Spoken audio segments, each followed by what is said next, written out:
Judge Joe Brown's all-new barbecue sauce and seasoning. Justice in the form of flavor. Law firms will take this as a retainer. What? It must be a law firm where they hungry as hell. Now you gonna help me with this parole I'm dealing with?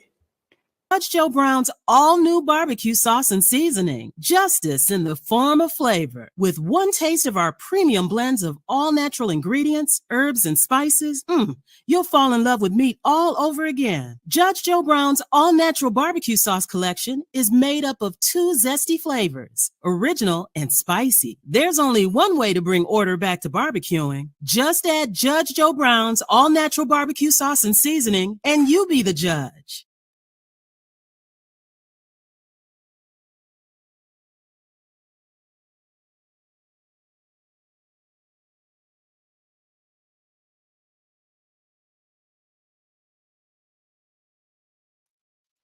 I was about to open up my mouth and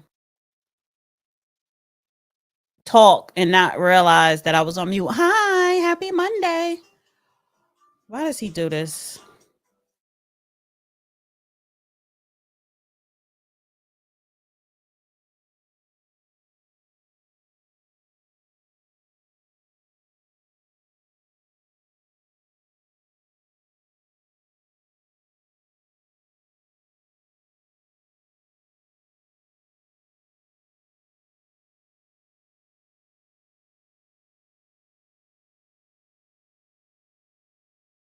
Sorry, guys. Well, my father's calling me. He didn't realize I was doing the show. Hi, happy Monday.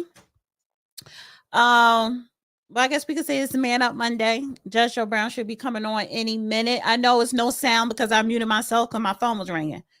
I sent him the link over 10 minutes ago and I said, log on early. He think he doesn't have Pony Express Wi-Fi and he does. But you can't tell him nothing. He has an excuse for everything. So yeah, he should be coming up.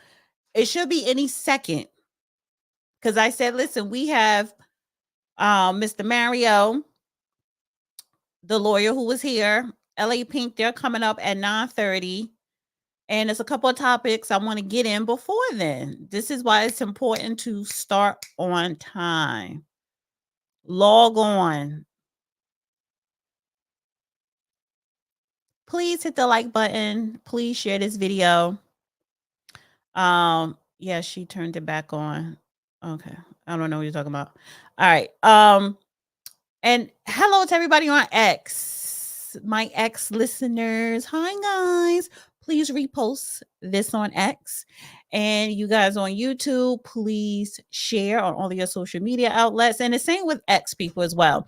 And like, thumbs up, thumbs up. Now, I usually send out the show link to everyone on the mailing list on the website, but for some reason, Wix is down. And I don't know what the problem is. I don't know what the problem is with Wix. Don't play with me. Summertime is starting. This is like the heat battle of the elections. Don't play with me, Biden administration. Don't play with me, Democrats. I believe in free speech and freedom of press. Honey, I will file a lawsuit quick. So Wix is down. So I could not post this on Wix or send it on, post it on the blog or email list because Wix is down all of a sudden. Talking about something, they fixing some things. Honey, I think everything is about me sometimes because I'm like, oh, I know it's because of the show and it's the judge, blah, blah, blah, blah, blah. But whatever. So yeah, I'm trying not to get an attitude because I told this man log on early. And the reason why I always tell him to log on early is because it's still going to take him a while to log on. For him to log on early, that means he'll be here on time. It doesn't mean he's going to be here early and sit and wait in queue. If the judge logs on early, that means we can start on time.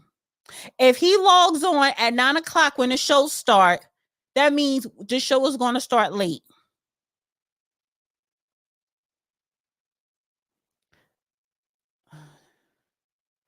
Yeah. Well, this is the thing, honey. He enjoyed his day because he wanted to barbecue. Happy belated Father's Day. He cooked. I ain't cooked nothing, and I was not going to. I told him, I said, I was going to take you to breakfast or dinner or whatever. He was like, well, his brother, my uncle, he was like, Lester's coming over. Whatever. I said, well, I can say come too. He was like, well, the restaurants be crowded. I said, no, the restaurants are only crowded on Mother's Day. It's a regular Sunday on Father's Day when you go to restaurants. It's no wait, it's no lines, it's no, it's no reservations. No, nothing is crowded when we talk about outings on Father's Day. But he wanted to barbecue, so he barbecued and they sat outside talking, so he had fun. Honey, did y'all watch House of Dragons? Yes, did y'all watch House of Dragons? Oh my god.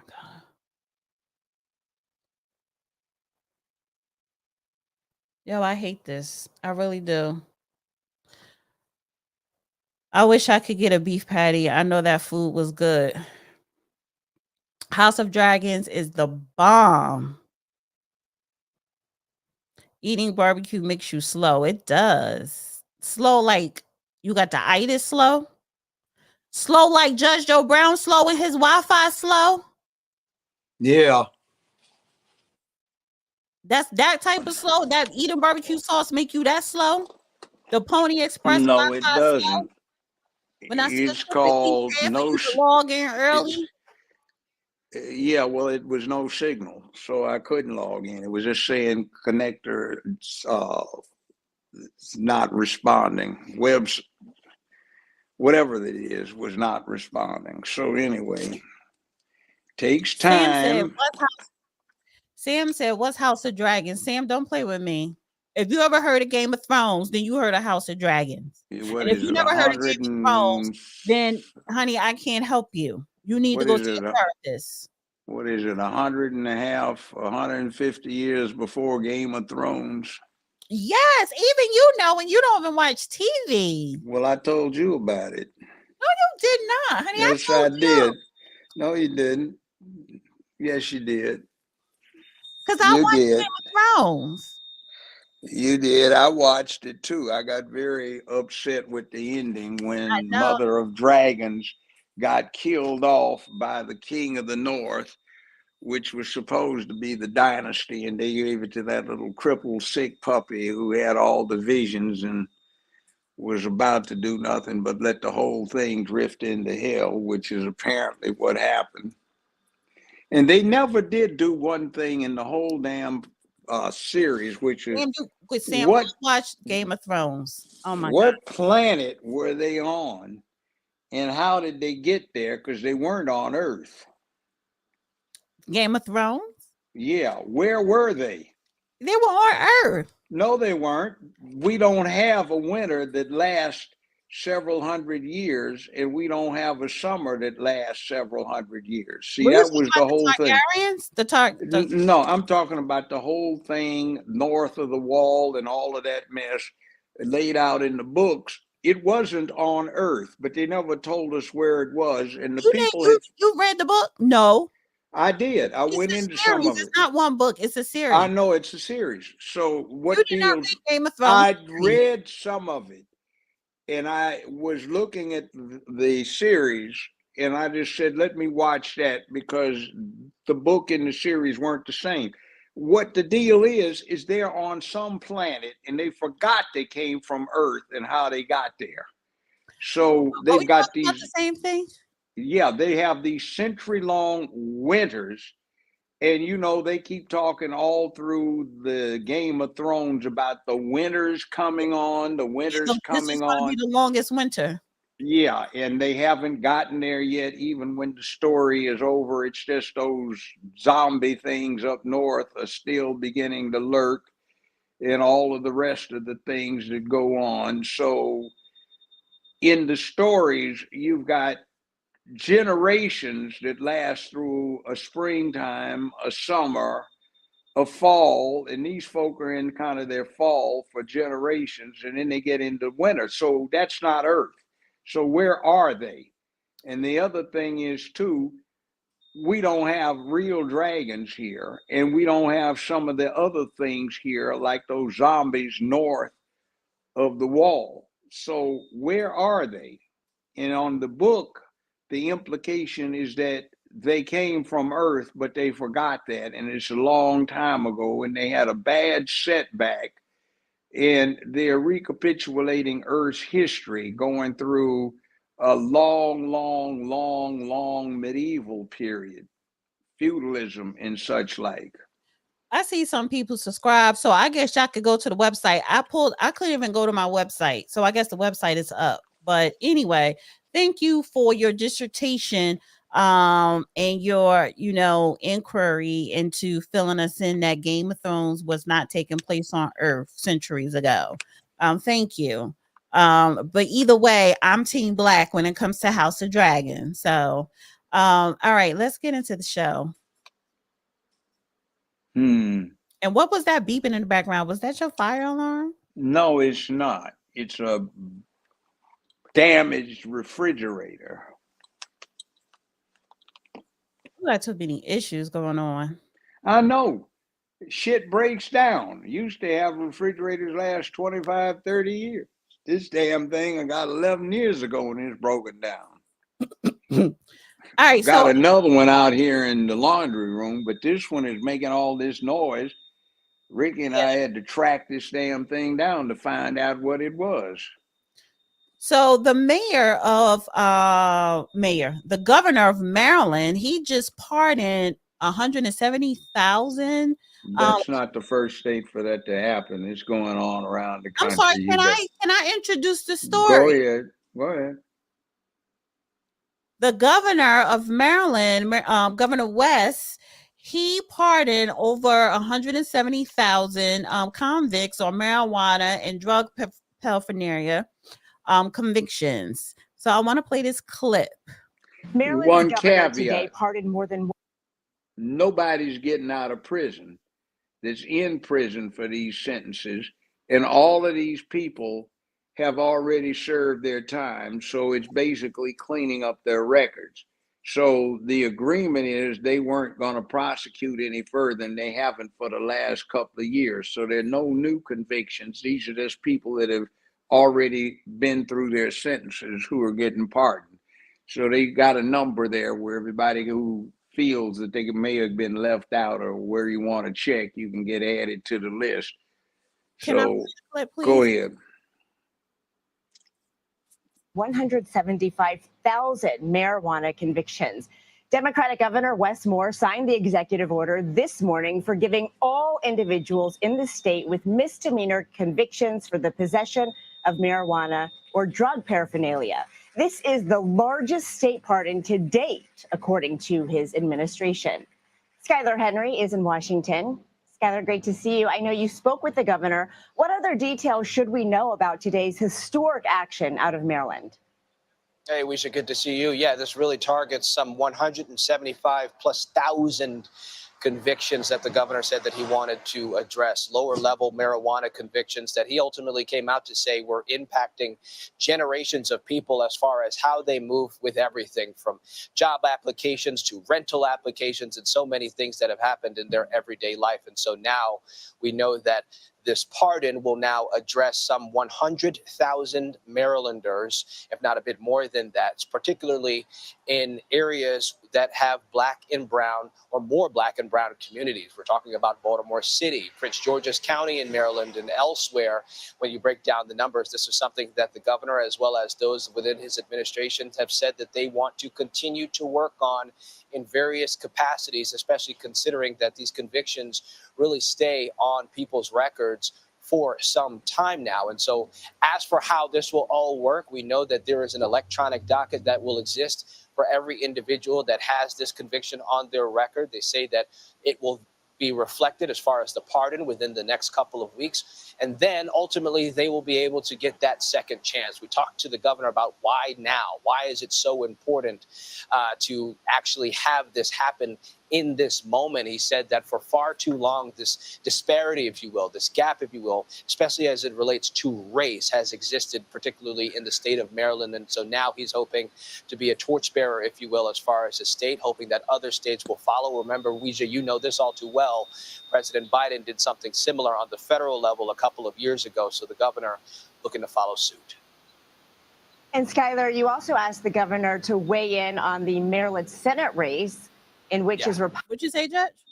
Translation is political bullshit because they're running scared. And the other thing is Mosley, who just got house arrest for some crimes of moral turpitude against the feds. When she was the DA, she did absolutely nothing about the circumstance that 25% of these convictions came out of Baltimore. So these people have already done their time. And since it's still a Schedule 1 for the federal drug schedule, what winds up happening is you still can't buy a handgun legally if you've got this because you've got a drug conviction and it doesn't expunge it as far as the feds are concerned. Next thing, what they're talking about in Maryland is a move afoot to drop it to a Schedule 3, such as some of the antihistamine possessing versions of Tylenol and stuff like that, and anabolic steroids and that kind of thing. So Schedule 1 means there's no redeeming virtue to the drug in question, which is still the schedule for the federal system.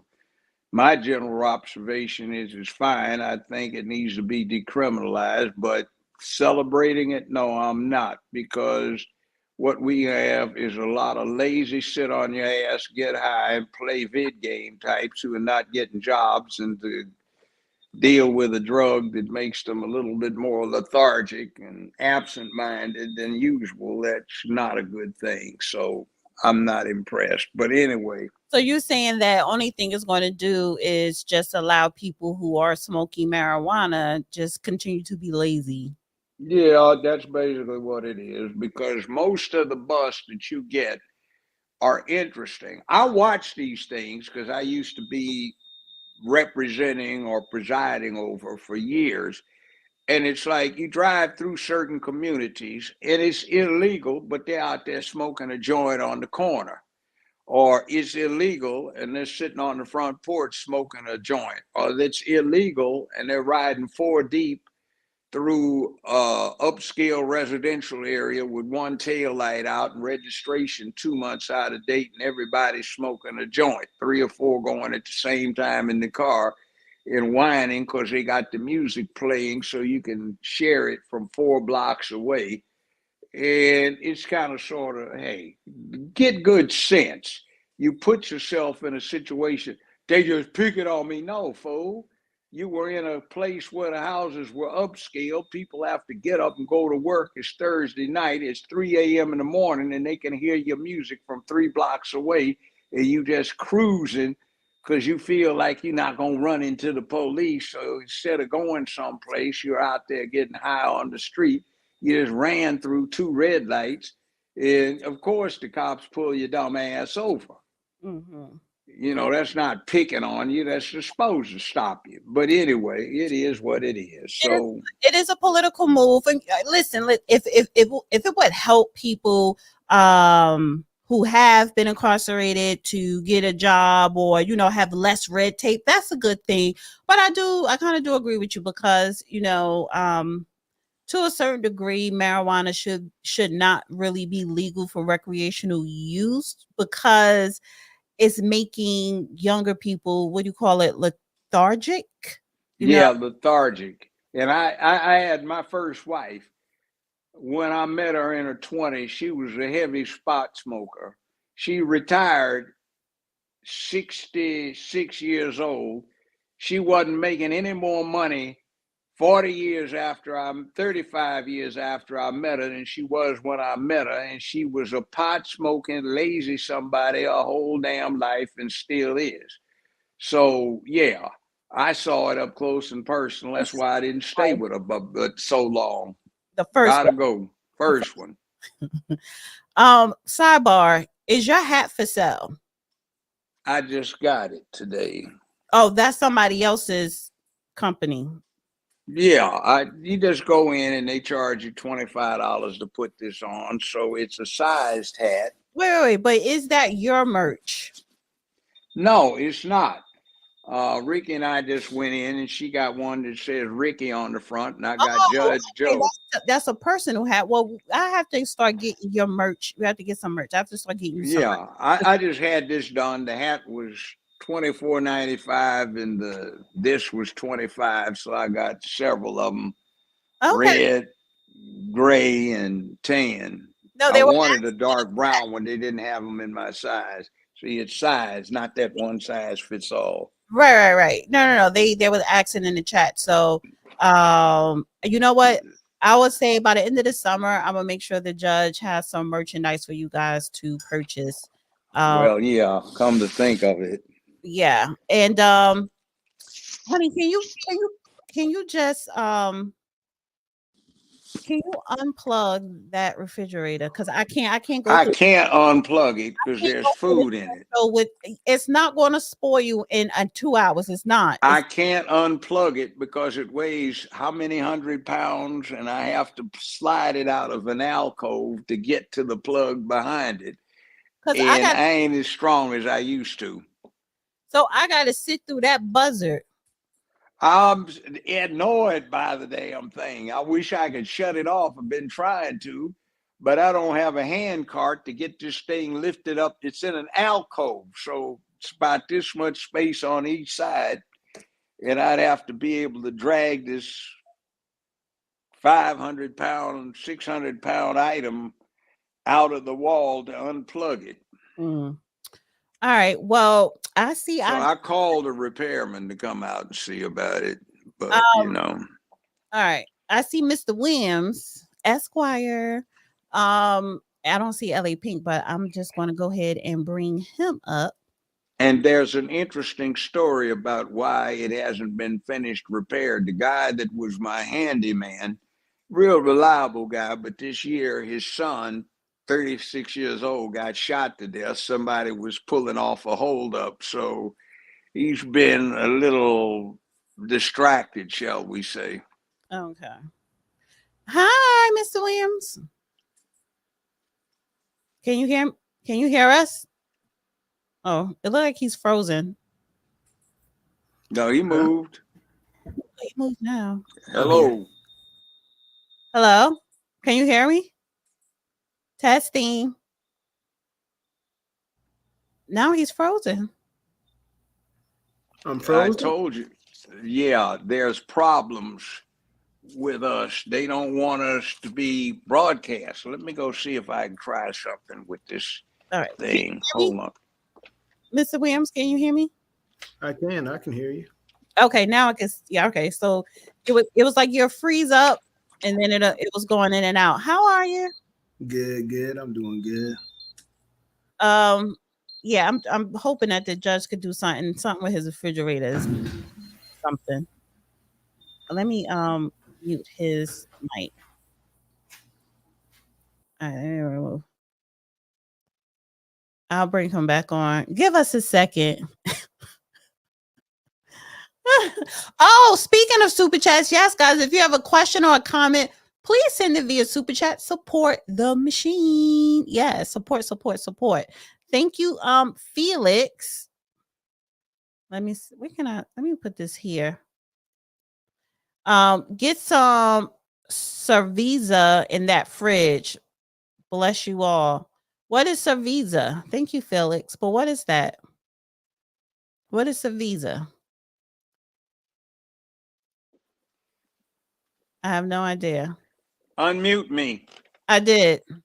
Cervezas. Beer. Cerveza. Beer. Oh, beer. Well, what? Yes, cervezas. Okay. I don't know what happened to Mr. Williams, honey. He walked off. Like I guess he thought that we weren't like live, but I know he's gonna give us an update of what's going on in Fulton County. And I do want to mention the YSL trial as well. I can hear you. I can talk. Let me work on this a little more. Keep talking. I hear you. Even though it looks unprofessional when you get up and walk off on the screen. Well, it'll have to be unprofessional. It's unprofessional that we have, you know how people have the fire a fire alarm and they ain't changed the battery and it keeps beeping. That's Yeah, what I know. yeah. And oh, there you go. I'm here. Were you there the whole time? Yeah. I didn't see you. It looked like put me back in. You put me back in the back room. I put you backstage because it looked like you walked you got from your seat. I stood up, but I didn't. I just stood up. That's all. Really? No, it showed that you wasn't there. I don't know what is going on. We have a smoke detector, ghetto smoke detector in Joe Brown house. I don't have a smoke detector. That's a refrigerator. Mario, your connection is going in and out. My Wi-Fi is full power though. I know. It's like you're frozen on the screen right now. Like right now? Yeah. Like you can't see me moving my hand because I can see myself moving my hand. Nope. That means you must be doing your job. Yeah, I can. I'm waving at you right now. I can see myself waving. No, I just see the picture is just switched to an ether cable. Who, me or them? Because I do need an ether cable. I think I have one, but I do need an ether cable. So maybe that will help when other people come on. I'm not sure. But can you introduce yourself, Mr. Mario Williams? I'm Mario Williams. I have a law firm, Humanity, Dignity, and Rights, HDR LLC. I'm Georgia. I'm licensed to practice in Georgia, Virginia, and New York, and I practice around the country in federal courts on what they call special admission. Okay. Can you just do me one favor? Okay, now you're not frozen. Would you mind going out and coming back in? Okay, how do I do that? All right. You don't know. I think it's You just want me to exit? You just want me to exit the whole program? Yeah, and then come back in. I think that will help. Okay. And okay, Ellie Pink. Hi, how are you? Hi, y'all. I am beyond excellent. You coming up here way too much. You looked twice last week, this week. Man, it's always something going on. That's much better. I did it. You see me? Yeah. Okay. Yeah. So, all right. So, Fulton County, it's a lot going on, out of Fannie Willis' office. There is. All right. So, who wants to go first? Can you give us an update on what's going on? So, basically, in Georgia, citizen, if they have enough facts and details, can seek a probable cause warrant hearing against a law enforcement official or any government official. The difference is generally when a citizen has a conflict with another citizen, they would have to go to magistrate court. In Georgia, if you do it against a law enforcement official, you have to go to superior court, and there's different safeguards before they would actually grant a hearing of this magnitude. Well, L.A. Pink decided that she wanted to pursue this because in a situation, and it's a lot to be said that she's gotten as far as she's gotten, because this situation involves the Sheriff Labat. And what he did was he got really upset that L.A. Pink, a former advocate for him and actually helped him get elected, decided that she didn't like the way he was running his show. She felt that there was corruption and different things like that, standard stuff that you could accuse somebody of if you felt that you had the facts for it. So Labat sought what they call a temporary protective order. And that is a restraining order. Most people know it as a restraining order. And he got it granted. And then a hearing was set for L.A. Pink to come in and see if the temporary protective order would extend out for an amount of time. People who don't understand how that works is that if it's ex parte granted, it's sent to local law enforcement officials, and L.A. Pink is subject to arrest.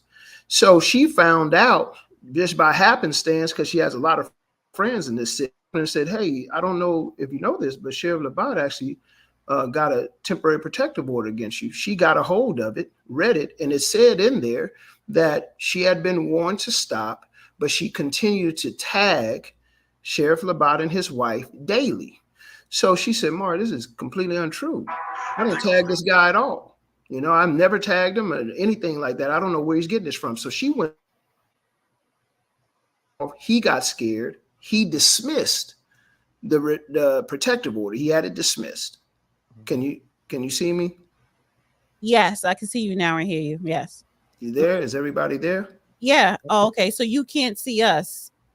Okay. Can you? Yeah. Did you hear me? Yes, we heard you. Did you hear when I say he got it dismissed? Yes. So he dismisses it out of fear. So LA Pink comes to me and I said, well, the one thing that we have to put this in context, because real world experiences kind of help people understand. I said every year, and I know this, Georgia residents are subject to criminal prosecution for making false statements on government documents. Think welfare applications, think government beneficiary documents. So Georgia actually has multiple laws, 3 in particular, that say, 1, if you know or have reason to know that the contents of a document are false and you're the one who falsified them, and it's a government record, you can subject yourself to criminal penalty. 2, if you take that document that you have reason to know contains false information and then you file it in a court, then you compounded the problem and you subject yourself to criminal penalties. And 3, if you cause a report known to contain false evidence to be distributed to police against somebody, you subject yourself to criminal penalty. Well, Labat in this case met all 3 of those criteria. So LA Pink sought in the Superior Court of Georgia to have a hearing about these charges, and they granted it to her. And that's a big deal because typically, you know, the Superior Court judge is going to review it, say there's nothing here, and dismiss it and say, I'm sorry, I'm not even going to give a hearing against a public official, especially one of this nature, a sheriff of the largest county in the state. So now the hearing was set. There was some confusion because all the judges recused themselves from Fulton County because it's the sheriff of Fulton County.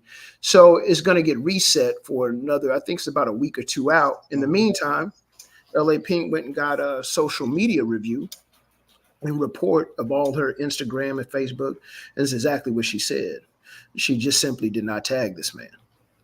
So he has an issue. He has a real issue in front of him. And so what? One remark that I have to make, I looked at the document and it's filed in what is styled a domestic violence court. And this has absolutely nothing to do Nothing at with all. even what he alleges. That's right. That's got to do with something else, stalking, not domestic violence. So he ought to know better, but he files it in the wrong court.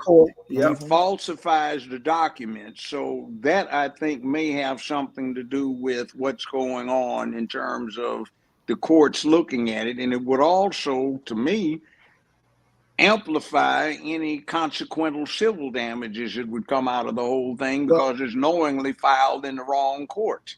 Well, Your Honor, you hit a point exactly. Now, one issue is, will he have charges brought against him for falsifying the document and filing it in the court, and on top of that, the wrong court? The other issue is a classic, and I mean classic, civil rights case of First Amendment retaliation.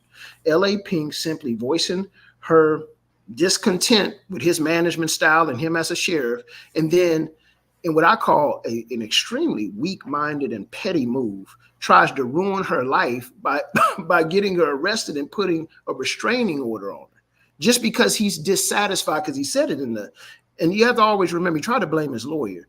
But the thing about these TPOs is that the person who's actually seeking the stalking TPO has to actually swear that the contents are true and accurate. And he did it in his own capacity as Patrick Labat.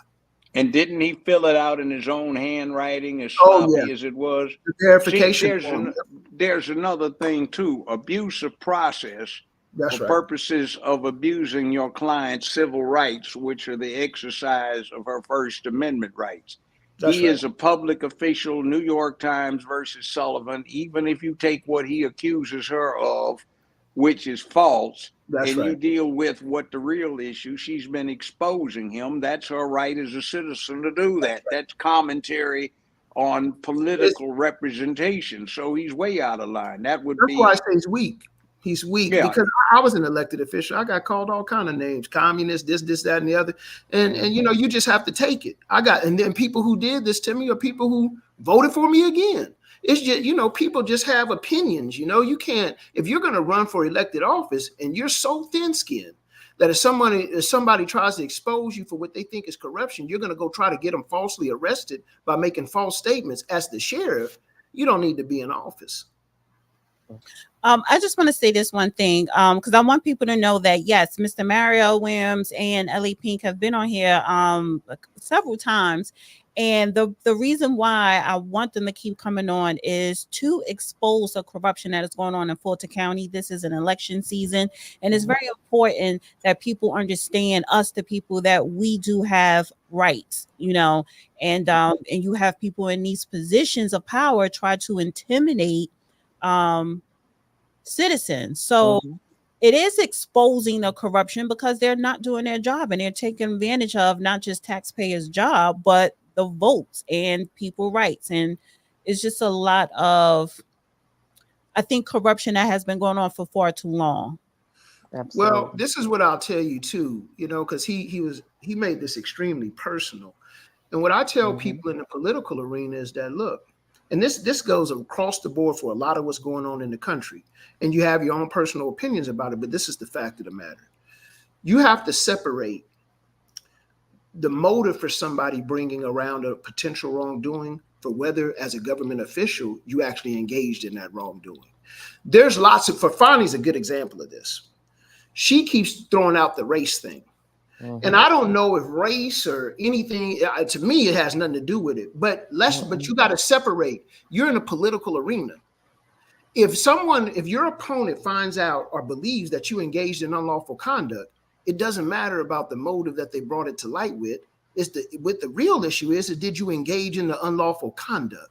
And then we have to see, okay, is this petty? Should this have happened? Or, hey, man, that is a serious crime. Misappropriation of government funds is serious. So don't try to distract us for why the person said it about you. Try to confront the issue of, did you do it or not? Yeah. Why do you think Judgment? That's also one of the problems here with violation of your client's civil rights, in that it was attempting to suppress revelation of wrongdoing. By the way, this is an interesting example. They got Trump for supposedly paying hush money. See, this is a crime that he allegedly has dealt with, misappropriation of public funds. Right. If he, say, paid L.A. Pink, Miss Pink, money to stay quiet so she wouldn't reveal it, that would be the crime of hush money payment. If there was nothing that she was concealing by getting hushed, then it would be blackmail. That is an example, an exemplar right here. She's got something on him that is criminal and civil wrongdoing, and she won't be quiet. So he decides to utilize process to keep her quiet. That's abuse of process. I don't know in Georgia, but it's actionable in a whole lot of other states. It is. And that's what I encourage people to do before they even take positions is this, really think about what people are doing to distract you from their own personal liability. And so with Sheriff Labat, he's claiming tagging this and it's personal. None of that matters, man. You lied on a government record. That's what we're alleging here, that you made a false statement on a government record, and you're a public official, the sheriff no less, and you should be held accountable for it. And I'm going to tell you what the real deal is here, what really happens with people like Fani, the sheriff and district attorneys and people of a lot of authority and power. So what happens is somebody, because a lot of people look at such stuff like what happened to L.A. Pink and what happened to Amanda, and they'll be like, man, that's a lot of nerve to do something like that. Put a false statement, try to get somebody arrested, fire somebody on the day they report you to a government agency. But here's the problem. They're not thinking criminal. With Fani and all these public officials are thinking, hey, I got an army of attorneys. It's called the AG's office, the Attorney General. Or I got the district county attorneys to back me, and I got insurance money. So I don't care. I'm going to fire you and then make it their problem, because that's what they're there for us to go to the AG's office or go to the district court attorney's office.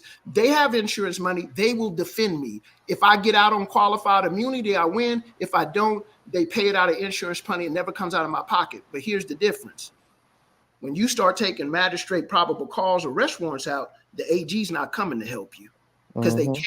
It's a conflict of interest and it's ethics. The district court, the district attorney's office is not coming to help you. You got to show up as Patrick Labat.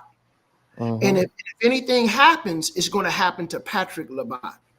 And so a message is being sent that, hey, look, you're not always going to be able to hide behind a civil lawsuit and go get the state attorneys to protect you. And then if you lose, you get paid out by the insurance money, the premiums go up, but you never spend a penny of your own money. And then you get represented by a publicly paid attorney. That's right. Not right. And That's see, right. the other thing, what is it? Yep. First Amendment right to petition for redress of grievance, which is malfeasance. Bottom line is he interfered with that and attempted to suppress it. That's actionable and way outside of his job description. That's right. So bust is behind. It's criminal. I have a question. You said insurance. What insurance pays for? Can you elaborate on that?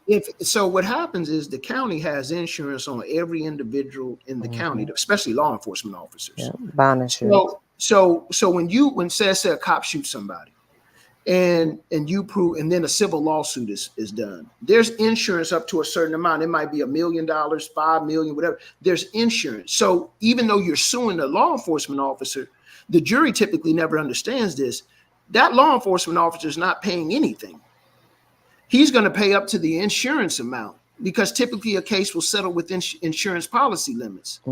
So, but on criminal cases, or let's say, and this is another thing that catches people, while you're out there saying, hey, he shot and murdered this child, which everybody believes in certain instances.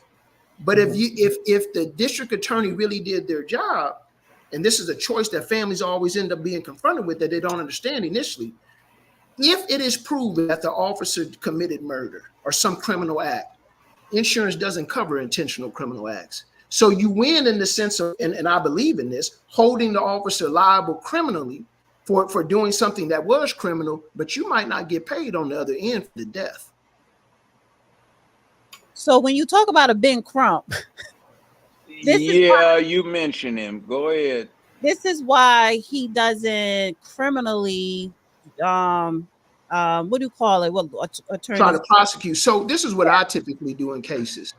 A family comes to me. I don't think he knows really. He hasn't tried a case yet.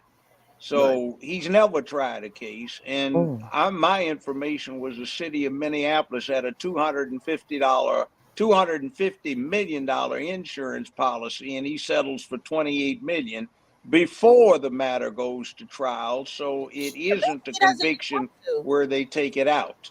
So well, here's the thing. This is Crump's business model, right? And I'm not saying it's bad. I'm just saying this is how it works. Crump has worked really hard to get his name out there as the go-to person for police shooting cases, for instance. So when a high-profile police shooting case, it don't matter if it happened in Alaska, it doesn't matter anywhere in the 48 and 50 states happens, you always see somehow he gets out there.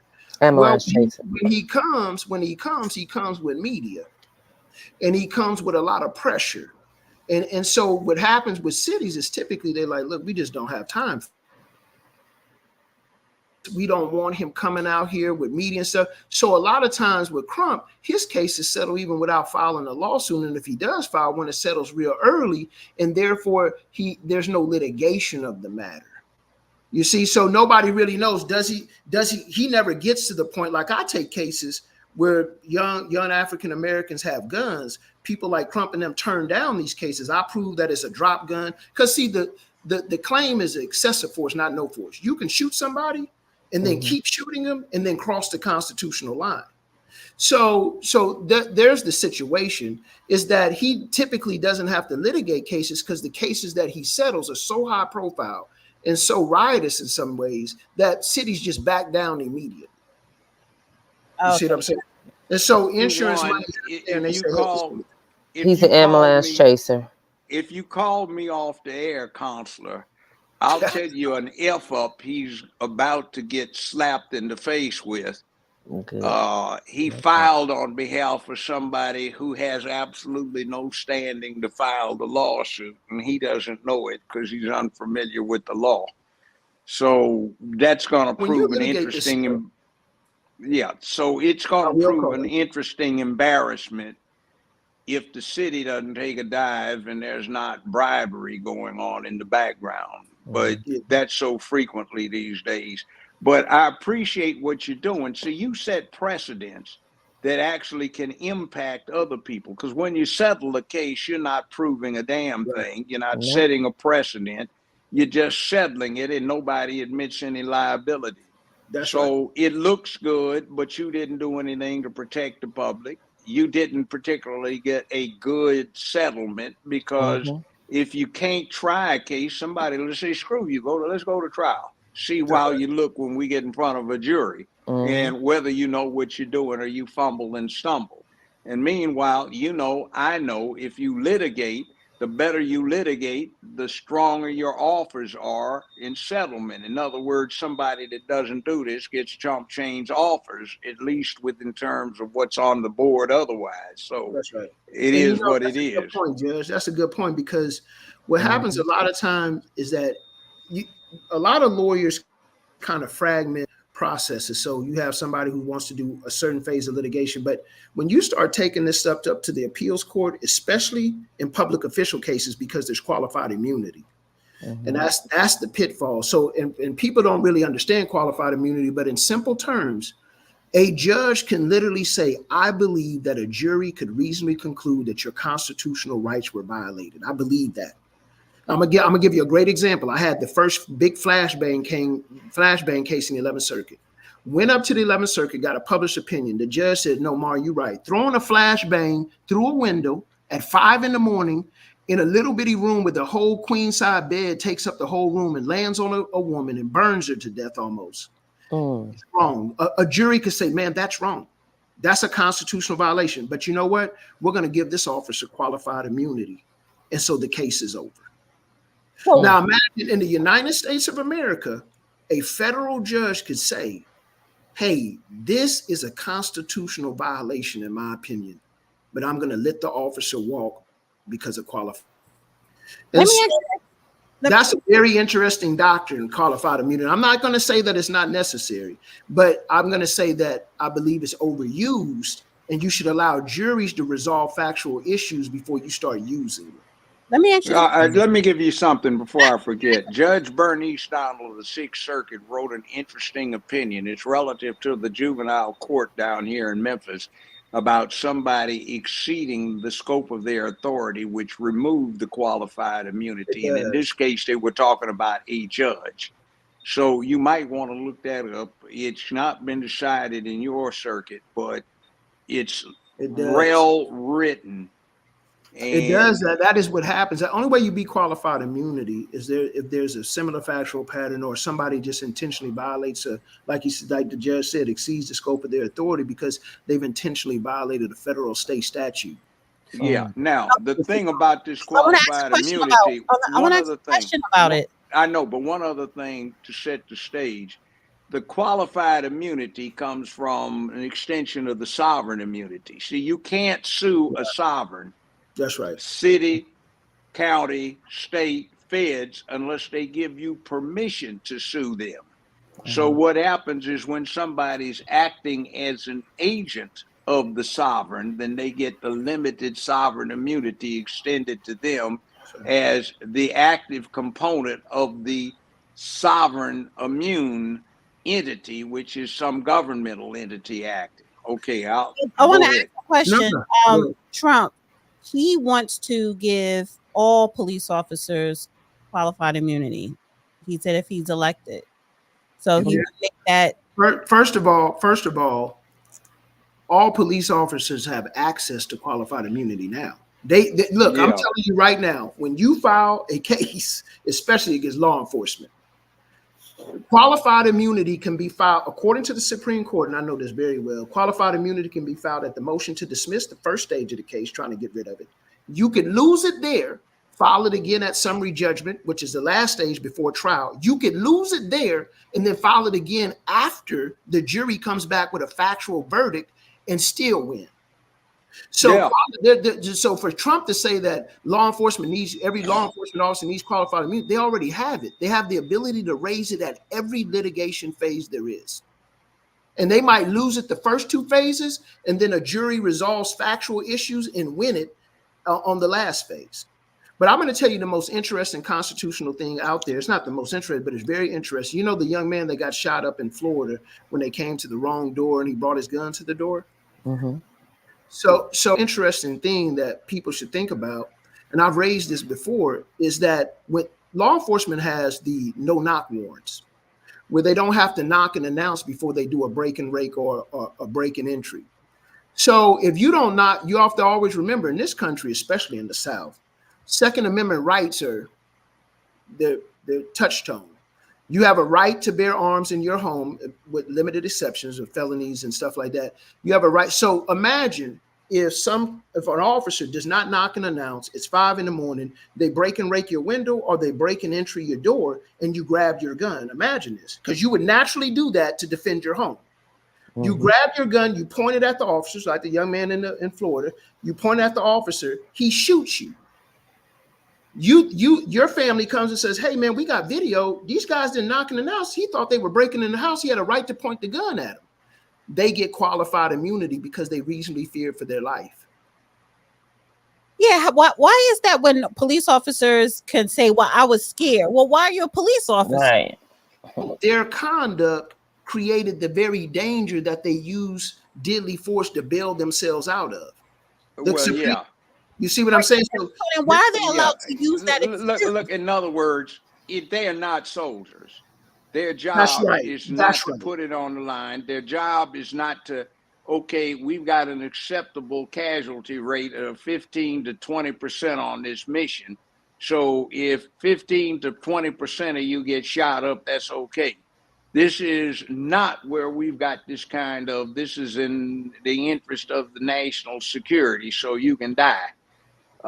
You're an expendable resource. This is something else. This is a day-to-day job. I do want to correct something. The young man in Florida did not point the gun. I was just giving an example that even had he pointed the gun, they still would have shot him and tried to claim qualified immunity. Well, one of the examples where that came up was the Breonna Taylor case. That's right. They did not realize that the warrant had been served already. That was negligence by the department.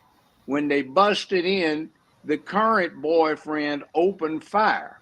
They fired back. The bullets went through the wall behind him, killed Breonna Taylor, who was asleep on the bed, but they couldn't charge him with any kind of crime because of the castle doctrine. He had a right to do what he did. It's a situation where there was a compound of errors going on in here and a misunderstanding of 2 or 3 and somebody died.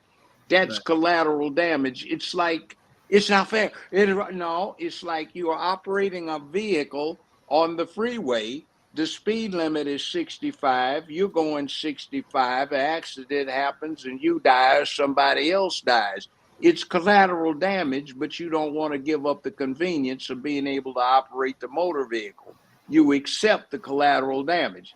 Those are the things that fall in between the lines.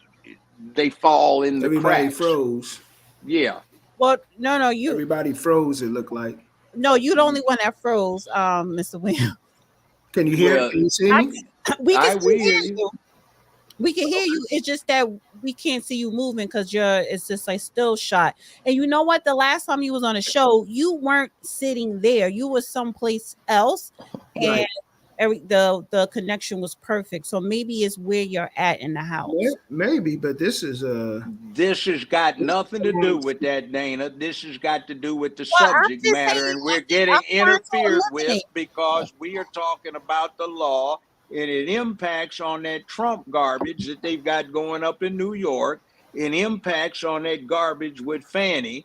It impacts on that garbage with Letitia. It impacts on that garbage with Bragg. It could be a dead spot where he's at as well. No, it's interference because there's no reason for this shit to happen. And it always happens with the same situation, something that derails the narrative that certain people in power right now are trying to give the public. Anytime you diffuse that, this is a lawyer, this is a judge, retired, he's practicing, he's a member of several bars. I practiced and presided for 50 damn plus years. So we're talking not a real hot, but it deal, is hot and in we're Georgia. dangerous. Man, And that's what the problem is. They don't want us to say it. It's got nothing to do with where he is. This is interference. And I'm looking over here in the corner of my screen. It says, be advised that an unauthorized device has been added to Judge Joe Brees' services. Yeah. And if I hit, what does this mean? It says a sophisticated listener is attempting to eavesdrop on your conversation. Well, so it's going on right now. It just lit up over in the corner. I'm just saying for future reference, just go back to where you Try was different. Yeah, I'll try a different spot. No problem. and to see if that don't make a difference, then definitely 1000% it is interference. And me and the judge are going to talk about that later in the show, because even if we talk about it now, it kind of picks up. It's just a hot mess, and it's just going to get worse as we get closer to November. So anyway, I want to wrap it up with you guys. Listen, I always appreciate when you come on, LA Pink and Mr. Williams. I definitely want to have y'all back on to continue to give us an update. I do want to ask you, Mr. Williams, have you been staying on top of the YSL trial or no? Because I think I asked you that last time. Well, I saw that whole Brian Steele getting held in contempt and all that stuff. I hadn't really watched or anything, but that exploded here in Atlanta. I mean, I don't know the ins and outs of what happened there. Apparently, I guess there was a witness, a main witness. I guess he was in a room with the judge and everybody, but I guess Brian Steele's team and Steele took exception to it. And yeah, he actually filed I think it was an appeal today that have to formally request to have the judge removed. Yeah, what claims. Happened? Go ahead, Judge Brown. What happened is the judge had an ex parte hearing concerning this particular witness and his testimony. The witness was present. The prosecutor was present. The judge failed to notify the defense that he had the ex parte hearing. He should have at least filed the notice, even if he felt it was not subject to disclosure. What happened was he ordered the lawyer to disclose who divulged that information to him, and the lawyer said, no. He approached me, and my role as an attorney, that's sacrosanct. I cannot reveal that. That's part of my work product, even if it's not clientele representation. So you cannot make me divulge that. I refuse to it. Instead of the judge saying, well, in that case, you will be required to show cause why you should not be held in contempt after these proceedings are completed. And he didn't do that. He went ahead and found him in contempt, gave him 20 days, and he's got 20 weekends to do it. And it's impossible to consult in a secure fashion when both of you are inmates of the same penal institution. I know, right? So it's violation of this man's constitutional rights. And unless the defendant in question gets found not guilty by a jury, the trial is already over right now, is dead, because everything else is tainted from this point on out. Yeah. All right, so it's a mess. And this is why we're glad that he's not he recused all the judges from our case, because it's gonna be, they're crooked. They're all crooked. They're a corrupt code of corruption crew, and so it's Fulton County. Right. Well, thank you guys again for coming on. And what is next? What's the next? We submitted our evidence. We submitted the Facebook social media reports done by our experts to prove that, I mean, more than enough evidence to meet a probable cause standard. So I filed it all. We had phone records to demonstrate, at least from the phone that she's been using for 20 years. He never talked to her. And then we're going to, as soon as we get the hearing notice, we'll have the hearing. I'll be able to cross-examine Mr. Labat, and they'll be able to question LA Pink, and we'll see what happens. You know, we'll see. Because I personally right off the rip with the social media expert and all that, that's more than enough to say, hey, there's probable cause to put a charge on you for falsifying government records and filing them with the court. That I know that's enough in a normal case. In a situation dealing with the sheriff and things can become a little bit political, we'll find out exactly what's going to happen as soon as we get that court date. And just like Donald Trump and his cases, particularly the one in New York, which is people were saying, listen, and the judge said this several times, it's those we need to be watching these cases because if it could happen to him, it could easily happen to any one of us. That's and right. This is why I especially appreciate what you and LA Pink are doing, because if you are able to win and succeed in this case, that helps other people who are having problems with officials. So holding people. It's just about accountability. You can't go around here trying to put citizens in jail because they're exercising their First Amendment rights in a lawful way. No right is absolute, but LA Pink didn't do anything to say, hey, you exercise your First Amendment right unlawfully. You threatened me or you did such and such. No, none of that happened. This is a very overly sensitive person who, if you're going to be that way, don't be in public office. Exactly. That's But I'm like, you can't be that sensitive if you out here. It's really crazy, really. But we'll see. I think I commend LA Pink, and I'm really serious about this because a lot of people, you start going up against sheriffs and stuff like that, people get nervous. They get scared. I had a case where I sued a deputy of the Fulton County Jail, and the FBI got involved, and they asked the person to be honest, one of the colleagues, and he said, hey, man, you don't understand. If I'm honest with you guys right now, I have my family to think about. And they were very serious. And he was a Fulton County officer. And he said, I have my family to think about. I do not want problems. And so, LA Pink was like, hey, look, I'm going to try to hold this guy accountable. And I commend her for that. Yeah, so do I. And you do have a lot of support, LA Pink. So everyone could go to streetgroomers.org. Thank you, moderators, for putting the website in the chat as well. And also thank you again, Mr. Mario Williams. Thank you. It was good the other day. Yeah.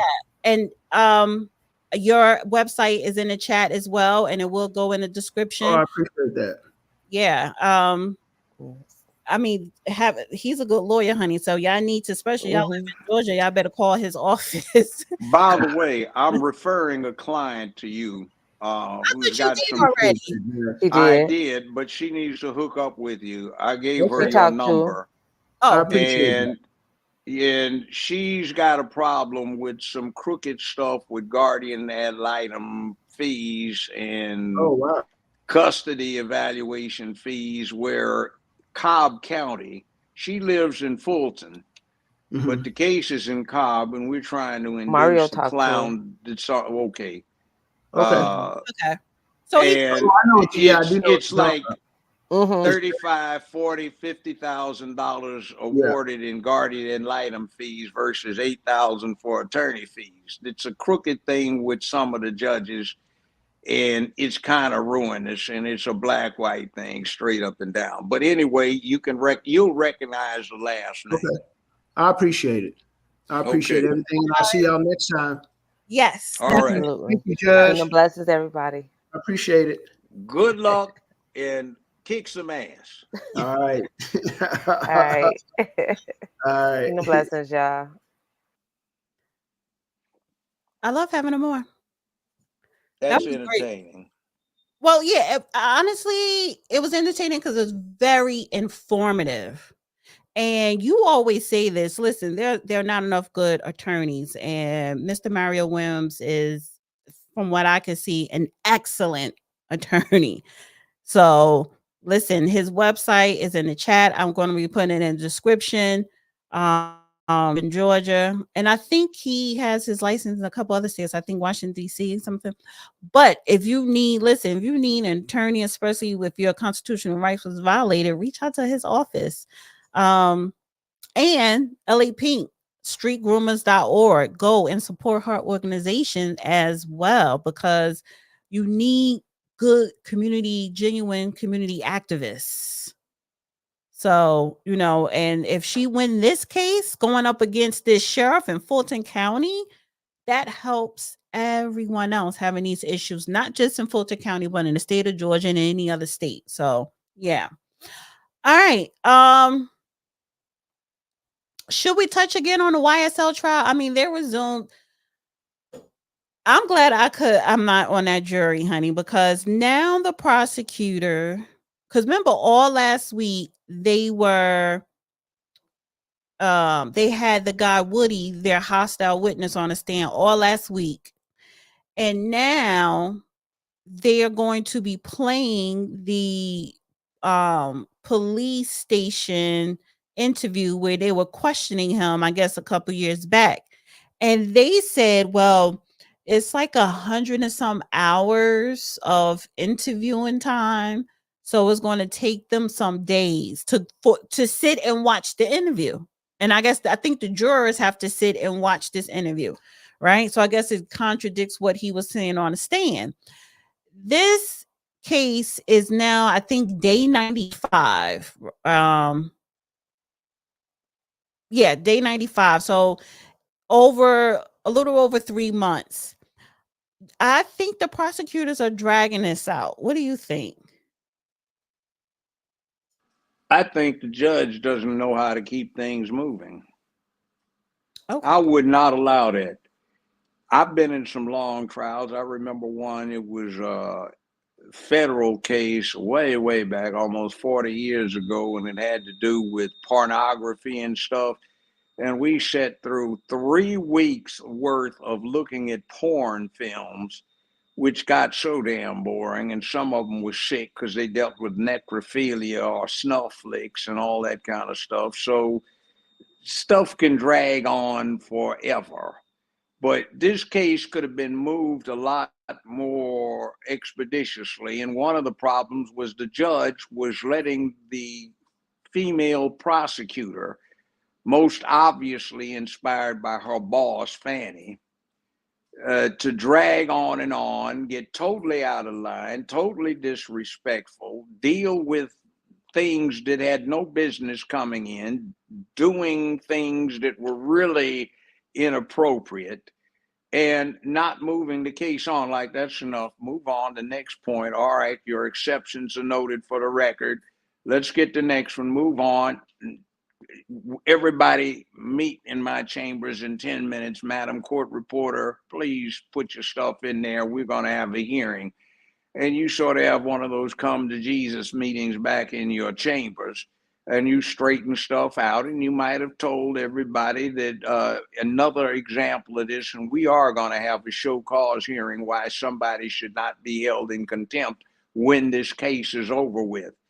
And I warn you, one more thing, you're going to bring your boss down here and we're going to get this thing straightened out. It's not going to happen that way. You've been warned. And the next time we're going to bring this out in front of the jury. Now, does everybody understand what the court is saying here? Well, let's get back in it. This is enough.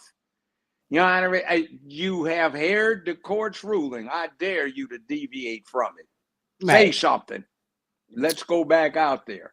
And that's the way you got to do it. And he's sitting up there. He wants to make the point, and then he starts trying to rationalize with everybody and reason with everybody, and he's got to make some orders. Bam, this is the ruling. Let's move on. Counsel, sit down. Take the jury out. Did the court not warn you? Right. Do you not comprehend? You did go to law school. You do possess a law license. Well, act like it. You're officers of this court. If you have anything that you have issue with, it's already on the record. Madam Court Reporter, are you getting all of this? Yes, sir. Well, then you're protected in terms of appeal. We will move on. Is that clear to everybody? All right. Bring the jury back in. Well, and then you deal with it. So today, June 17th, right, at 4:59 p.m., the attorney Brian Still, he submitted, what do you call this, State of Georgia versus Jeffrey Williams, Judge Glenville, a motion to disqualify / recuse Judge Glenville from all further dealings in the above reference case and motion for mistrial, which was goaded, Goaded, goaded, Goaded.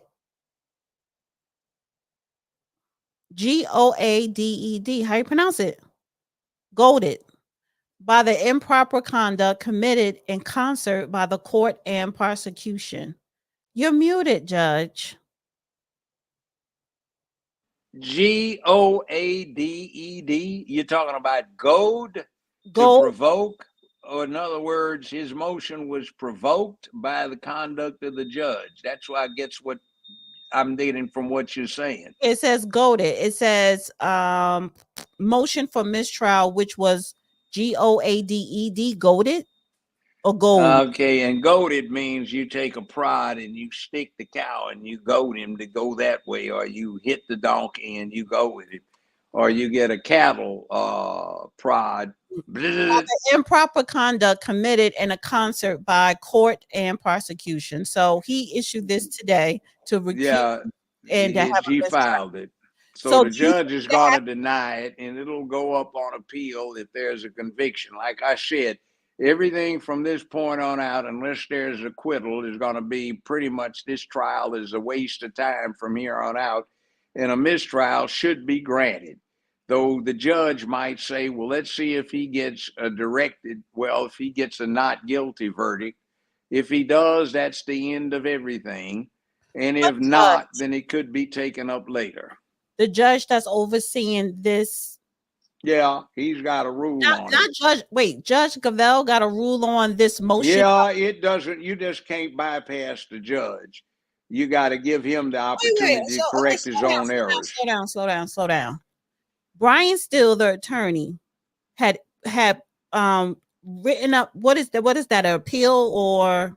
He filed a motion for the judge to get off the case. So the judge is going to hear it. The judge may say, after review, well, I'm going to tell you all the options. Don't tell me anything. Let me ask you something specifically so that I could understand it. If this attorney, he written up this motion to recuse Judge Glenville and for a mistrial, Judge Glenville is the one that has to say yay or nay. I'm going to recuse myself. Yes, that's the rule. In other words, you give the judge the opportunity to correct his own errors. If he doesn't correct the errors and he doesn't grant an interlocutory appeal like Judge McAfee did over his ruling relative to removal of Fannie Willis's office, he granted it. Then you have to get an appellate judge to overrule the trial judge, which is not likely to happen because they say we'll rule on it if there is a conviction.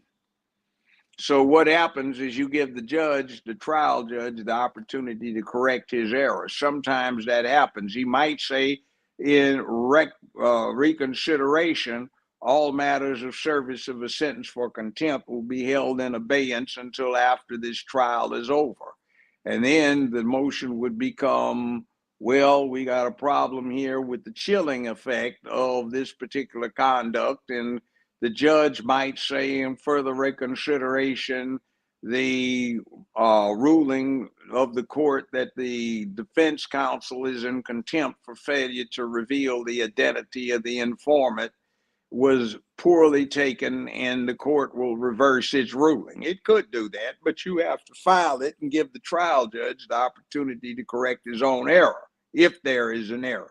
If not, an appellate court will deal with it later. In other words, the next pay grade up.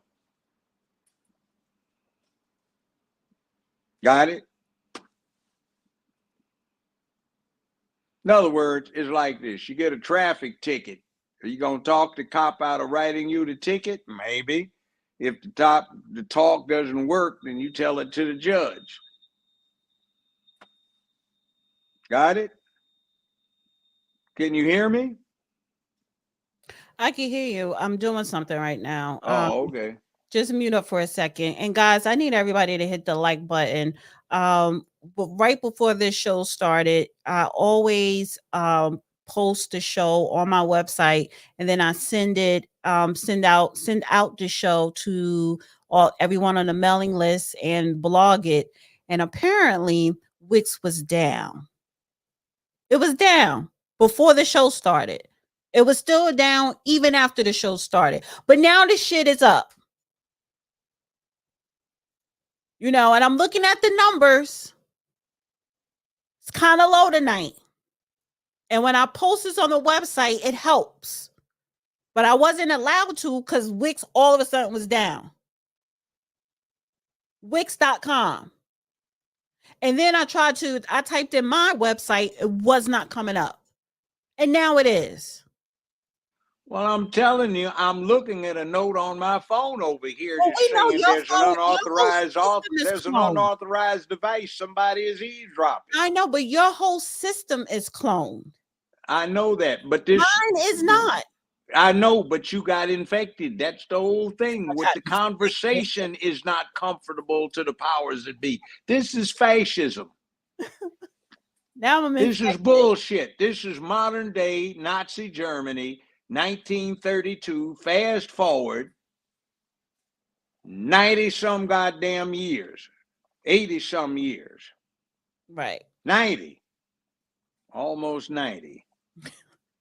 So well, actually, it's more than 90. It is 92 damn years. So what I'm doing, I'm shooting out the email, basically. And I do this before the show. So, you know what I'm saying? So everyone could get it ahead of time and get situated. But now I have to do this mid-show because Wix all of a sudden was down. Now, speaking of that, briefly, I want us to briefly talk about this. Give me a second. 1 second.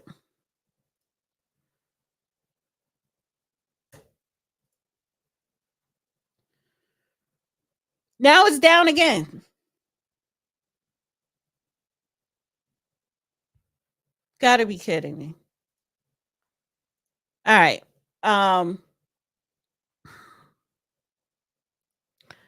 Speaking of the bullshit, let me share this.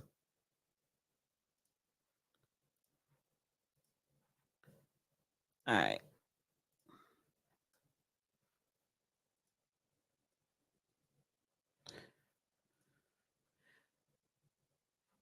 Surgeon General calls for warning labels on social media platforms. Dr. Vivek Murthy said he will urge Congress to require a warning that social media use can harm teenagers' mental health. The U.S. Surgeon General, Dr. Vivek Murthy, announced on Monday that he will push for a warning label on social media platforms advising parents that using the platforms might damage adolescents' mental health. Warning labels like those that appear on tobacco and alcohol products are one of the most powerful tools available to the nation's top health officials. But Dr. Murthy cannot unilaterally require them. The action requires approval by Congress. The proposal builds on several years of escalating warnings from the Surgeon General. In May of 2023 advisory, he recommended that parents immediately set limits on phone use and urged Congress to swiftly develop health and safety standards for technology platforms. But what is the problem with this? You are muted, Judge. I don't know if you were saying anything. What is the problem with this? This is a problem because you mean to tell me now YouTube, which YouTube will probably love because they want YouTube to start creating notes. Facebook and Instagram, with any social media fan base, all the ones, Truth Social, whatever. You want warning labels, which I think is unconstitutional because you take a Truth Social, and what is that other one? I forgot the other one that is more, a lot of Republicans on that one. But if you take certain social media apps that are, let's just say, more right wing, they're going to automatically label them as toxic, as opposed to a Facebook or, something that's more liberal. See, that's the problem. Who gets to say what social media app is harmful to your health? Adolf Hitler, Zeke Heil. And you know, Facebook or YouTube will have all Rumble, kinds of hell with that. But the bottom line is that's what they're doing. Not since 1932 has anybody had the boldness to do some crap like this. It stinks. And the other thing is you can access YouTube 24/7, and it's not a case like broadcast TV where you could say after 10 o'clock it's presumed to be a. All right. I don't know what happened. Somebody must have called him just now. Listen, my platform is very professional. You get a lot of knowledge. It's very informative. We have legitimate guests that come on, people who are doing things in our community, highly respected and professional people such as Judge Joe Brown. So bear with us when we have a little bit of technical issues, whether it's somebody's Wi-Fi and they're freezing up, whether it's the judge, again, it takes him forever. I did announce a couple of weeks ago, his phone, his iPad, and everything has been hijacked, basically. So don't think that this platform is low budget or ghetto. It's not. This is real news, real discussion, informative discussion that you're going to get here that you're not going to get anywhere else. Legitimate, factual, content. And the powers that be do not want that. They want to keep you dumb and numb. So guys, please hit that like button, share this video, donate to this platform to support it. Yes, I don't have a problem saying donate. I do have a cash app. Testing. 1, 2, Can you 3, hear me? 4. We can hear you. Can you hear me? Yes. I can't hear you. Say something. Testing. I can hear you. If you can't hear me, you're going to have to drop down. Oh, shit. So, again, yeah, just go out and come back in. I am. That's what I was getting ready to do. Okay. This is real news that we have not had in a very long time. And there are other great platforms too that give you real informative news. Like I like Redacted. I don't agree with some of the things, especially what they say on reparations, and we're about to get into the reparations conversation. However, it's not nonsense. So again, this is just a disclaimer. Don't think that I don't have updated technology, because I do. I don't have cheap equipment. This is real-time censorship happening in front of us. That's all I'm saying. All of these cities are meeting with Trump. When will FBA and ADOS get serious about advancing a political agenda? They just like talking about reparations. Well, Tyson, you look like you possibly could be non-FBA. I don't want to say the tether word, but who said that Black Americans are not? And we're going to get into that tonight. We're going to get into that. Yeah, deep state and shadow gun. Yeah, and honestly, this deep state not even deep. It's on the top surface, honey. They're not hiding anything. Now they're trying to scare people with Project 2025. There's no Project 2025. That is the Democrats scaring you because they will not have control of the White House nor Congress by 2025. And that's what they do. Scare you with scare tactics. You got Chicken Bone eating Al Sharpton saying Trump is a racist. Everybody's a racist. So they scare Black people. Oh my God, he's a racist. So I can't vote for him or whatever, which is all BS. It's not even about race. So they're trying to use scare tactics, and they're trying to use chaos to distract you from what is really going on. And what is really going on is this administration is doing all they can do from the time they were sworn into office to November, because they know they're going to get voted out. They're doing all they could do to adding all of these laws and legislation and policies to the illegals, to the LGBTQ community. They, the draft, they're doing they're creating this chaos, right? So when Trump and his people take office, they can sit up here and say, oh, you see, the country is going downhill because of him. No, the country is going downhill because of the Biden administration. The country is going downhill because of Democrats that we have in Congress.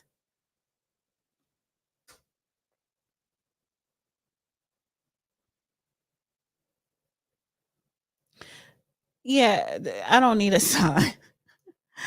I don't need a sign. But thank you. That was a nice suggestion. All right, can you hear me? I hear you. All right, good. I think I cured the whistle. Okay. I found I was not that weak. I can still do some of what I did. So I moved a multi-100-pound refrigerator out and unplugged.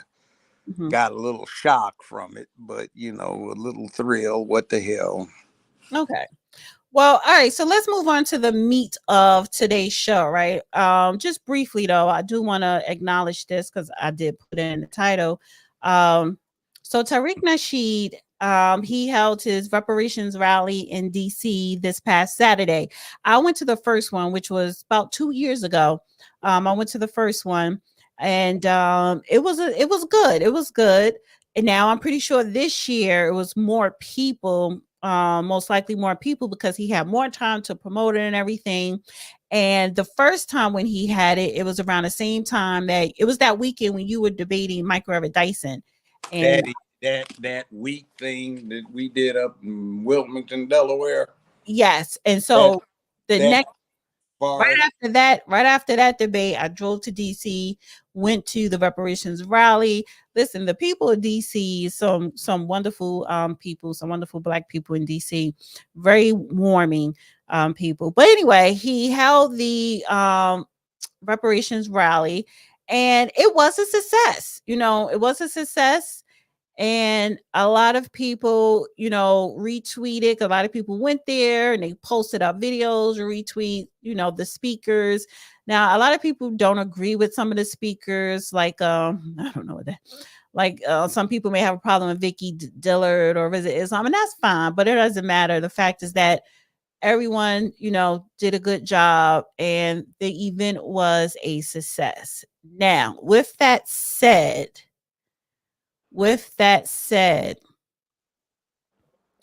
you don't just go home and sit on your ass. I did see a couple of signs where people said, I'm voting for couch Biden Trump, and they checked off the couch. No. See, I appreciate Tariq Nasheed putting stuff like this together, to have Black people come together and give them hope that yes, we have a culture here, it's positive, it's not all negative what people like to portray. We have history here, we are all reparations or whatever. So it's more like getting people riled up or just getting their attention on something that is necessary. But he is not the person that is going to get Black Americans reparations. He is not the leader of anything. He never said he was. And I think my concern is, particularly with Black Americans, we have to distinguish between a rally and public policies, a rally and legislation. Having rallies do not and will not bring reparations, will not bring restitutions, will not do anything.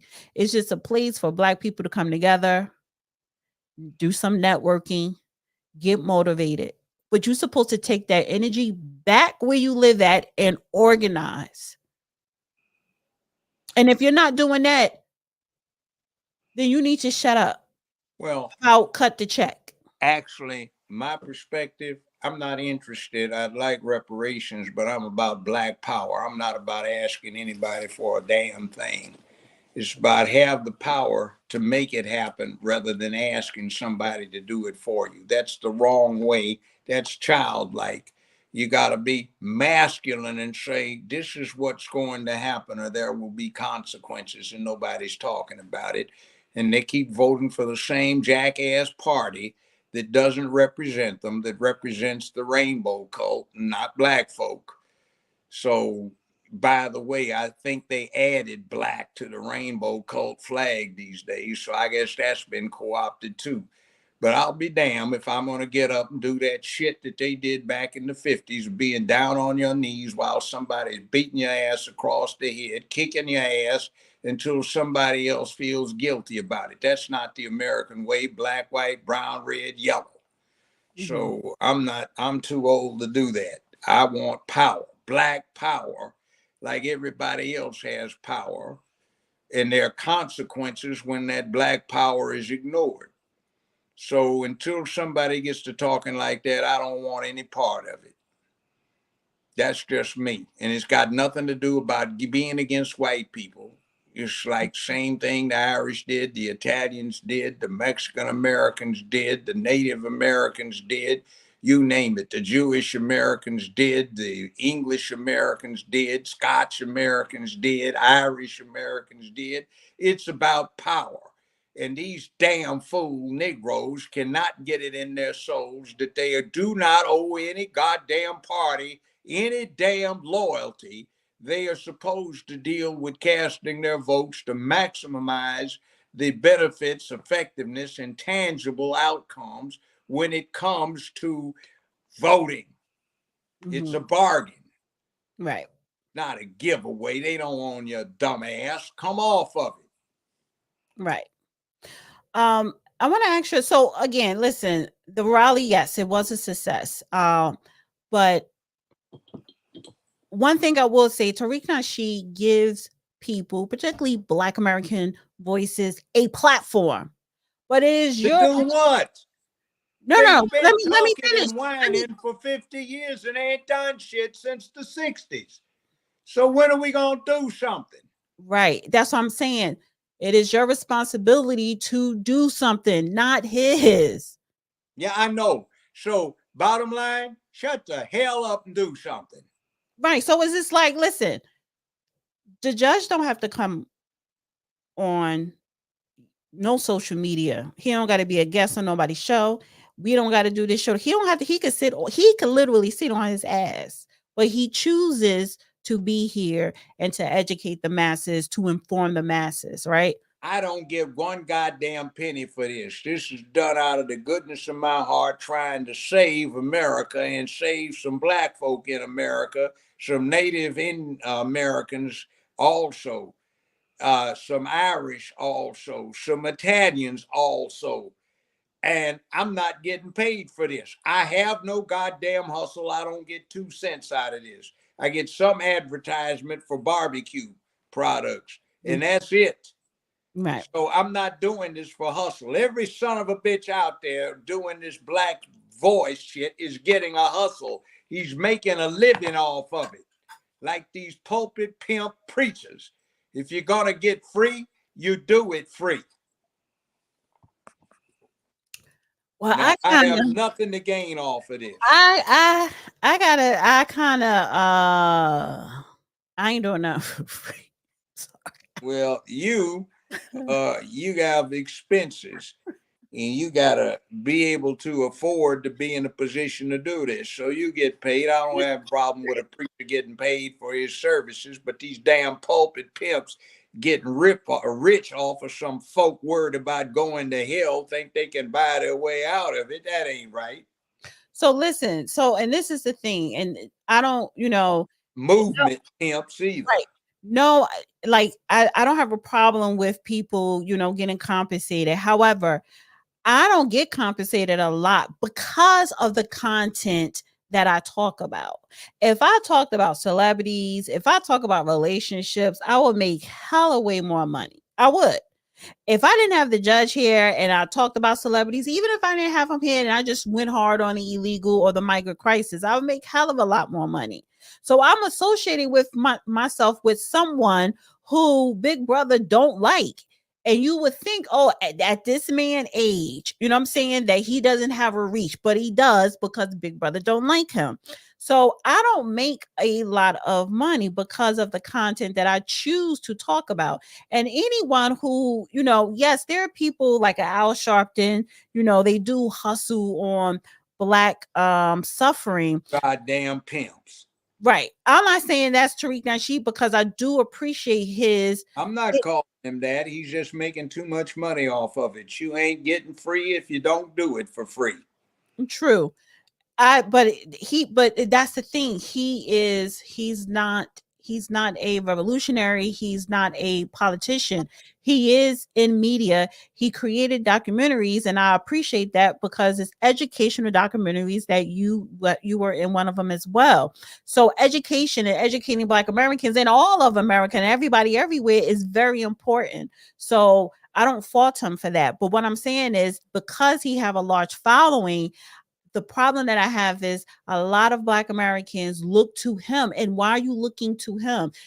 Look to yourself. And that is not happening. But this is a question I said I wanted to ask you, and I said I was going to ask you during the show. So up here, it says Tariq Nasheed versus Myron Gaines, right? And Sneeko. I don't know who these people are, but they are... Now, aside from Tariq Nasheed, the rest of them, like they're not all that intelligent at all. They're not. However, he was on a Twitter space with them or whatever, and they was talking about, I guess, white supremacy and all this other stuff. So these guys, the guy Myron and the guy Sneeko, said that Lyndon B. Johnson was Jewish. Is that true? Hell no.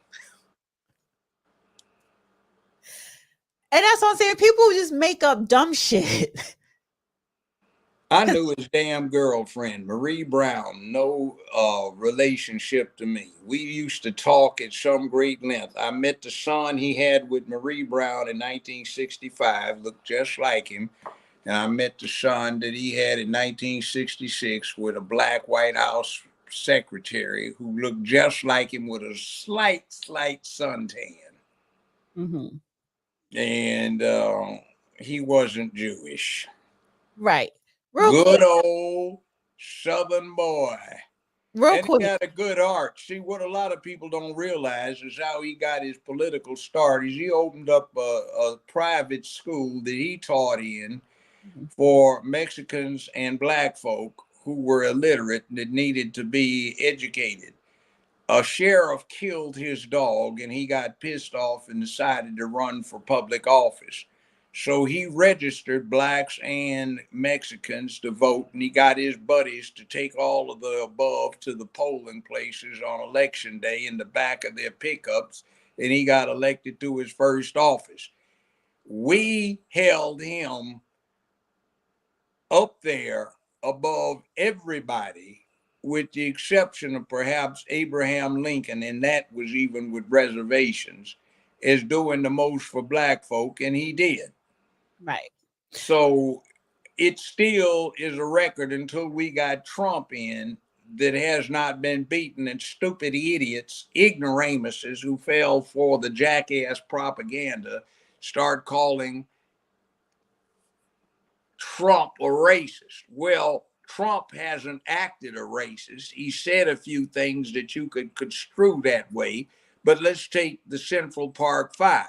Hell, I even said they needed their asses jacked up because they confessed. Mm-hmm. And the daddy brought in one of them, and all the rest of them came in and confessed. It isn't like the police did the third degree on them. Mm-hmm. It isn't like it wasn't a horrible crime. And Trump was expressing what a lot of people, Black and white, were thinking about that crime. Now it turns out there was something else going on. Hell, he didn't know. So that's not racism.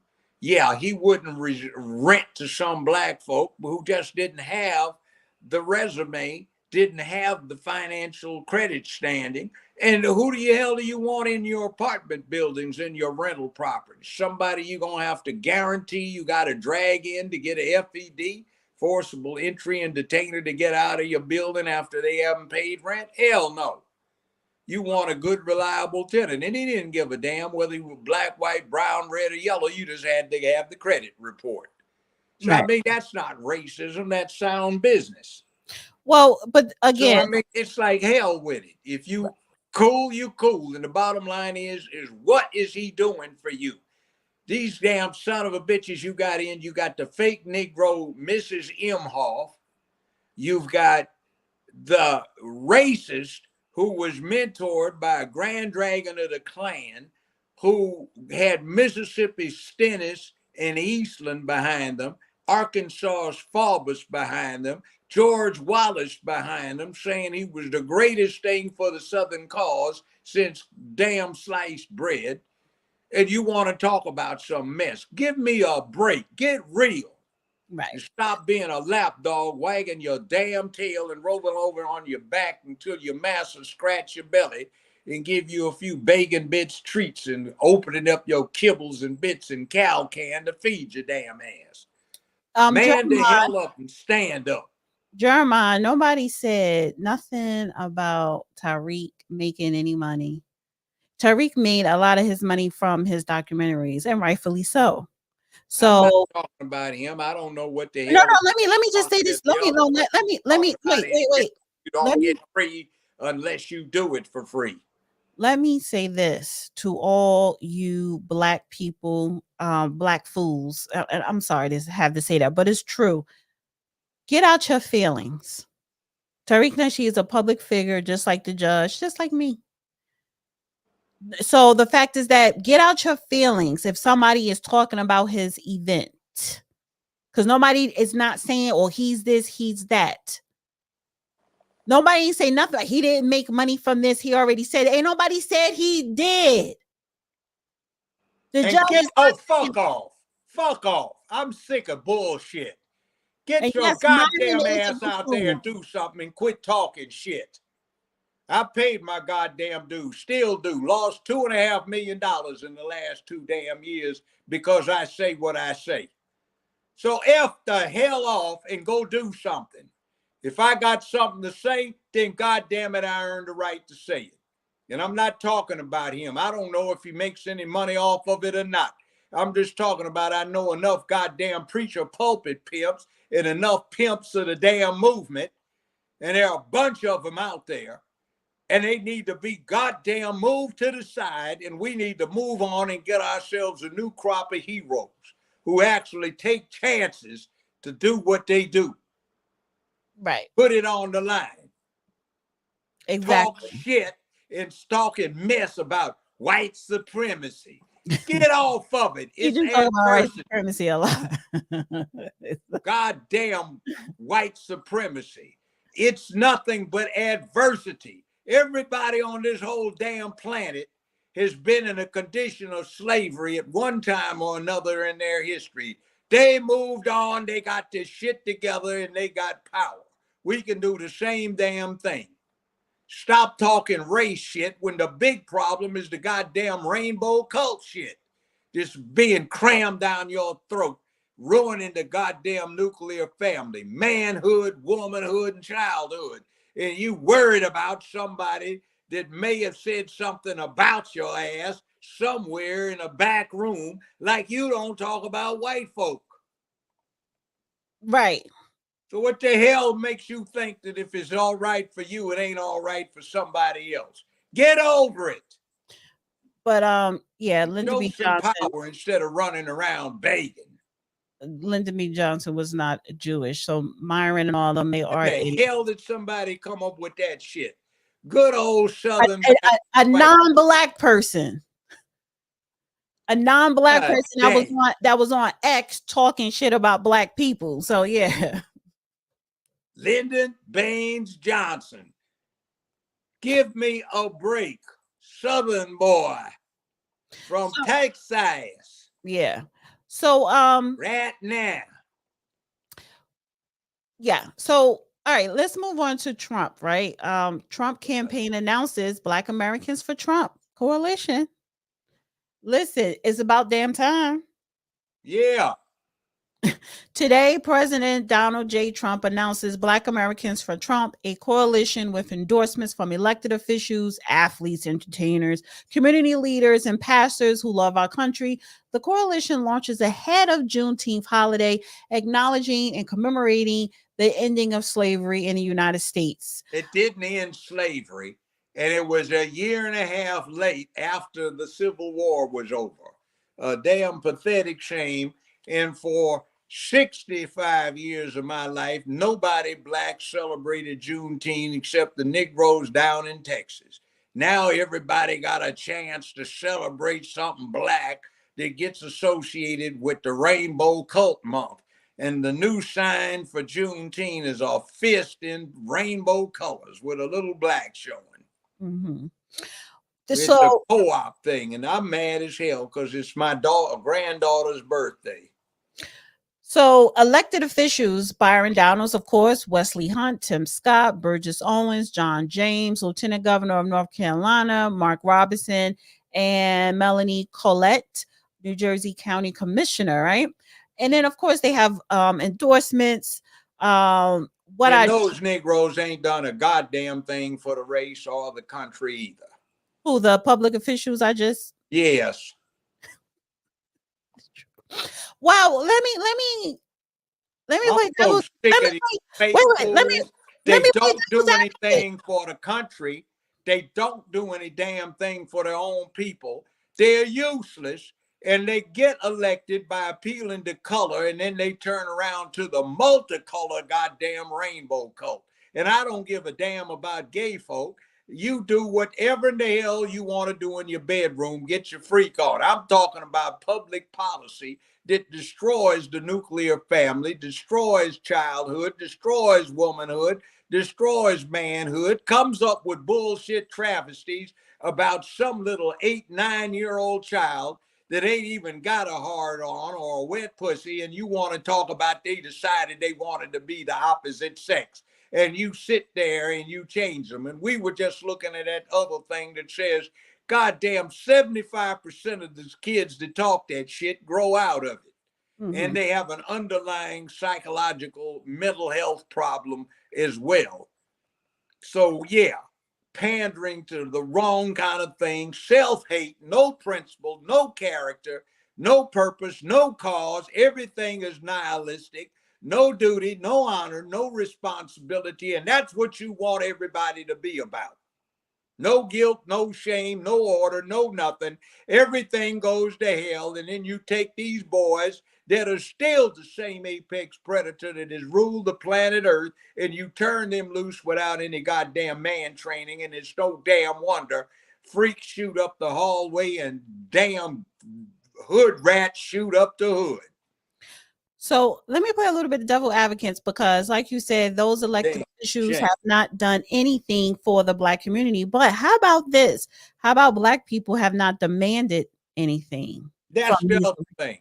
In America, they've had a shame for 200 years. A system like this, you get the representation you deserve. If your reputation ain't shit, you ain't shit, because you haven't shown what you needed to demand representation from the people that you put in office to represent you. Right. Now get it together. You don't live on a goddamn slave plantation that's painted blue. The only thing I don't like about some of the people that endorse them, and listen, they're just listing the public figures, but it was some entertainers, some rappers. I don't care about them. I really don't. So, you know, it's not that some entertainers and rappers haven't got their shit together, but that doesn't make them experts in a topic. That doesn't make them balls out heroes because they make believe. They could do make believe as a business and be about being heroic, but I'm not following them just because they are on TV. I know what kind of bullshit that can be. And I know some good people that are involved in that, in the movie industry too. But a whole of them are nothing but a bunch of sissies running around masquerading like they got balls. Mm-hmm. They're actors, professionals in turning make-believe into the semblance of reality. Right. So that's not why you follow somebody. Find someone that's made a stand that will speak to power. So I want to share this. Aside. I want to share this. Biden and Trump among black voters compare where we were at this point in 2020, compare where we are now. You know, at this point, look at this. In 2020, Joe Biden was getting 86% of the African-American vote. Look at where it is now. It's 70%. That's a 16-point drop, John. And more than that, it's not just that Joe Biden is losing ground, it's that Donald Trump is gaining ground. You go from 7%, single digits at this point in 2020, to now 21%. And again, John, I keep looking for signs that this is going to go back to normal, and I don't see it yet in the polling. If anything, right now we're careening towards a historic performance for a Republican presidential candidate, the likes of which we have not seen in 6 decades. Talking about Eisenhower. Right. So what are your thoughts on that? It's inevitable. You got a bullshit artist who's so goddamn decrepit, he poops his Pampers. And his wife's got to escort him off the stage. Well, he wasn't on a stage. Escort him off on a D-Day celebration, June 6th, with all of the veterans rearing back because of the smell. He can hardly move around. Yeah, I mean, come on. If you vote for him, the other thing is you're getting Hyena Harris Imhoff in there. Yeah. And by the way, why is she hiding her married name? She's married, Mrs. Sarah Palin, Mrs. I don't want to get too much into that. I really Mrs. don't. Hillary Clinton, Mrs. Gloria Feinstein. All of these women use their married names, and this heifer got to use her maiden name. What's the point? Well, let's stay on topic here, because Trump, he was in Detroit this past weekend, and he spoke at a black church, and there were a lot of people saying it was a whole bunch of white people. No, it was black people. Yeah, some white people came. I mean, and that's okay. And that's okay. They can come. And no, it's not. No, not what? What are you talking about? I said it doesn't have to be segregated. I said, so white people came to a black church for a public event, and somebody who's candidate for president they support, they can't walk in? Oh, hell no. Yeah, they're going to walk in. And that you got some white people in the audience, yeah, that's what you expected. Martin Luther King and all of the rest on the civil rights movement, you saw a whole lot of white people involved in that. So get over it. I want to play this clip. I had some issues early in my life, you know, young black man in the city. I got incarcerated, and it just so happened to be under the Joe Biden's 1994 crime bill. I'd like to thank you for working on the First Step Act that reversed that.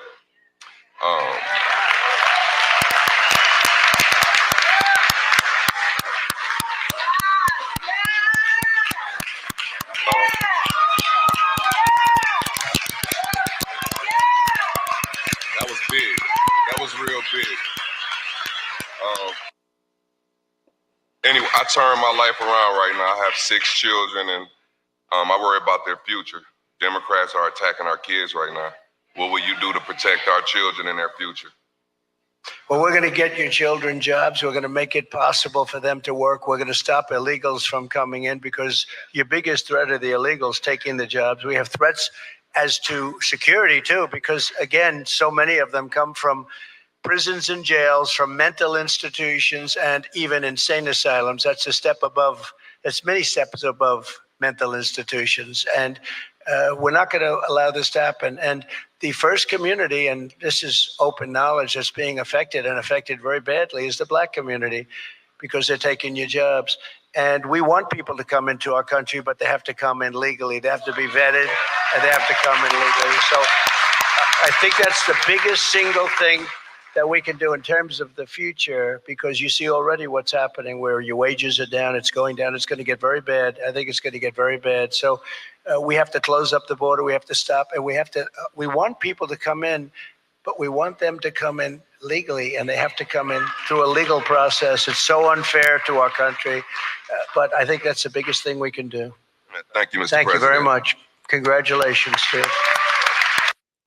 All right. So, you know, he's going to get a lot of, see, he's at 21% right now when it comes to Black American voting for Trump and Republicans. That is going to increase. We are only in June. And that is because the number one factor is the illegal migrants that are coming in here. And people are fed up with the Biden administration because we know, yes, you're bringing them in to replace us and to replace Americans. They are also allowing them to be counted. So that alone, we're not even talking about reparations at this point. That's going to have to come later. People are going to vote. Black people, particularly Black men, are going to vote for Trump because of illegal migrants and business, the economy, and rightfully so.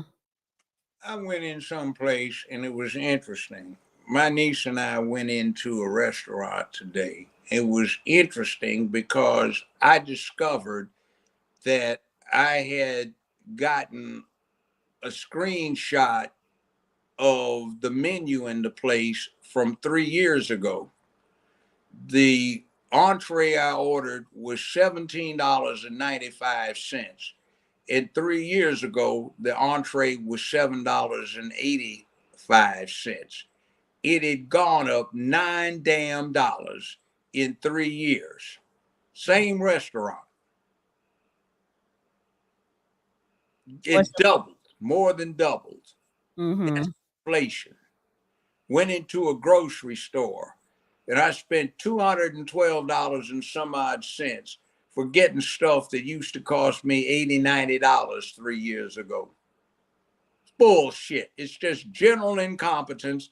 And most of the money is being used for social programs that, for charitable description, can be listed as cutting somebody's dick off and giving them an artificial twat or building up a rubber dildo and calling it a dick. And that is ridiculous. Well, and spending money, putting people up in 4-star hotels, giving them credit cards, and running everybody else through BS. Like, if you notice, you have a very limited time to get that star on your driver's license because California and New York decided that they were intentionally going to give known illegals driver's licenses. So it's no longer a guarantee that you'll get on an airplane now because it doesn't reflect citizenship, thanks to these two idiot states.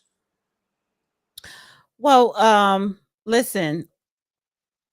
And is this popping fresh Doughboy, Pillsbury Doughboy with the chocolate chips up here? So staying on this Trump, Black American coalitions for Trump, Roland tweeted, Roly poly. Y'all know I've got to say about that BS event Donald Trump had at a Black church in Detroit.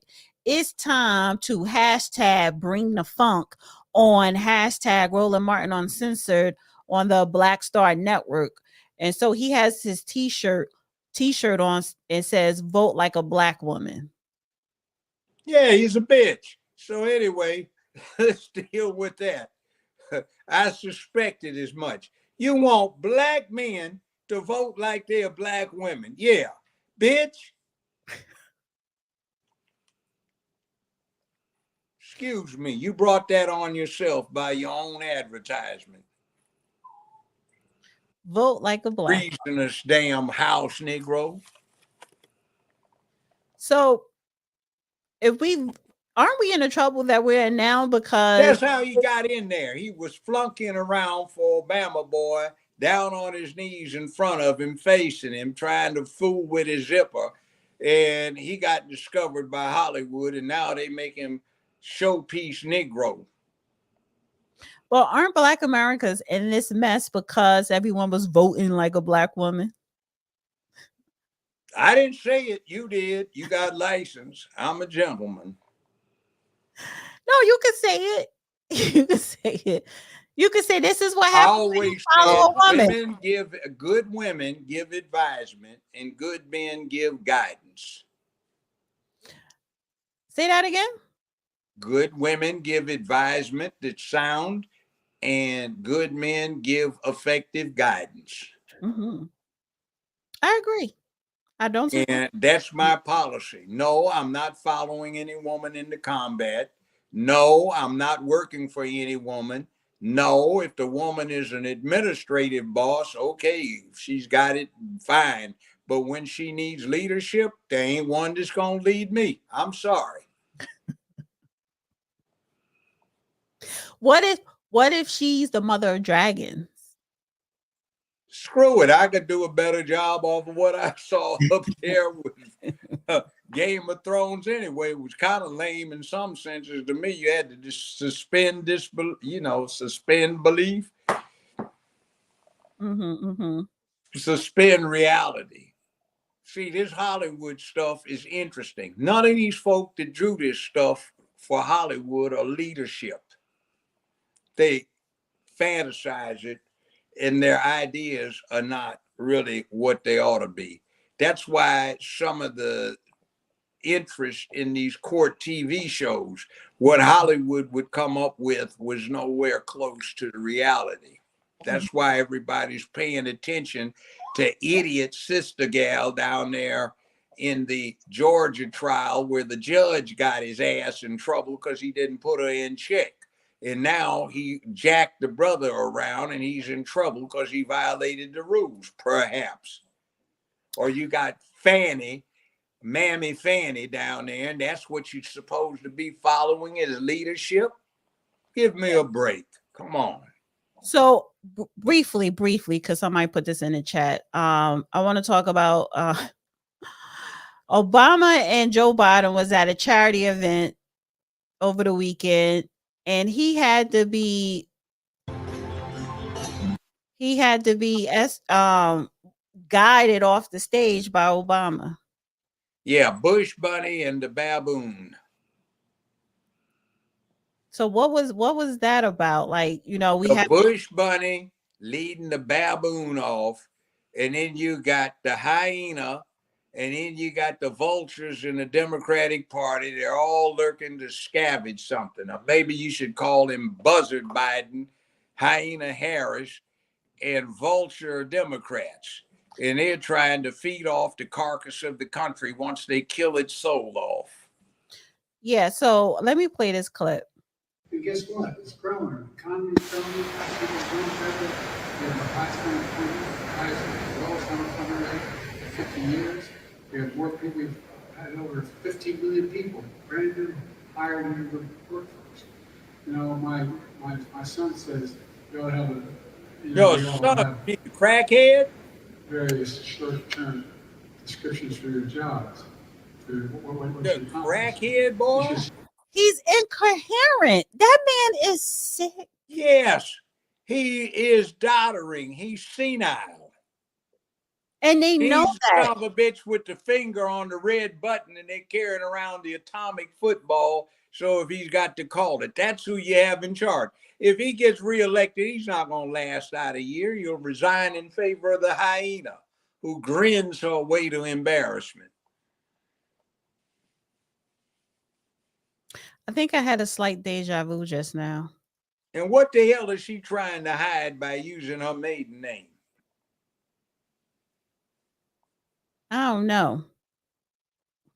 Oh, is it that she's for the destruction of the traditional nuclear family? She's for the emasculation of the country? She's the type that calls marriage a form of slavery?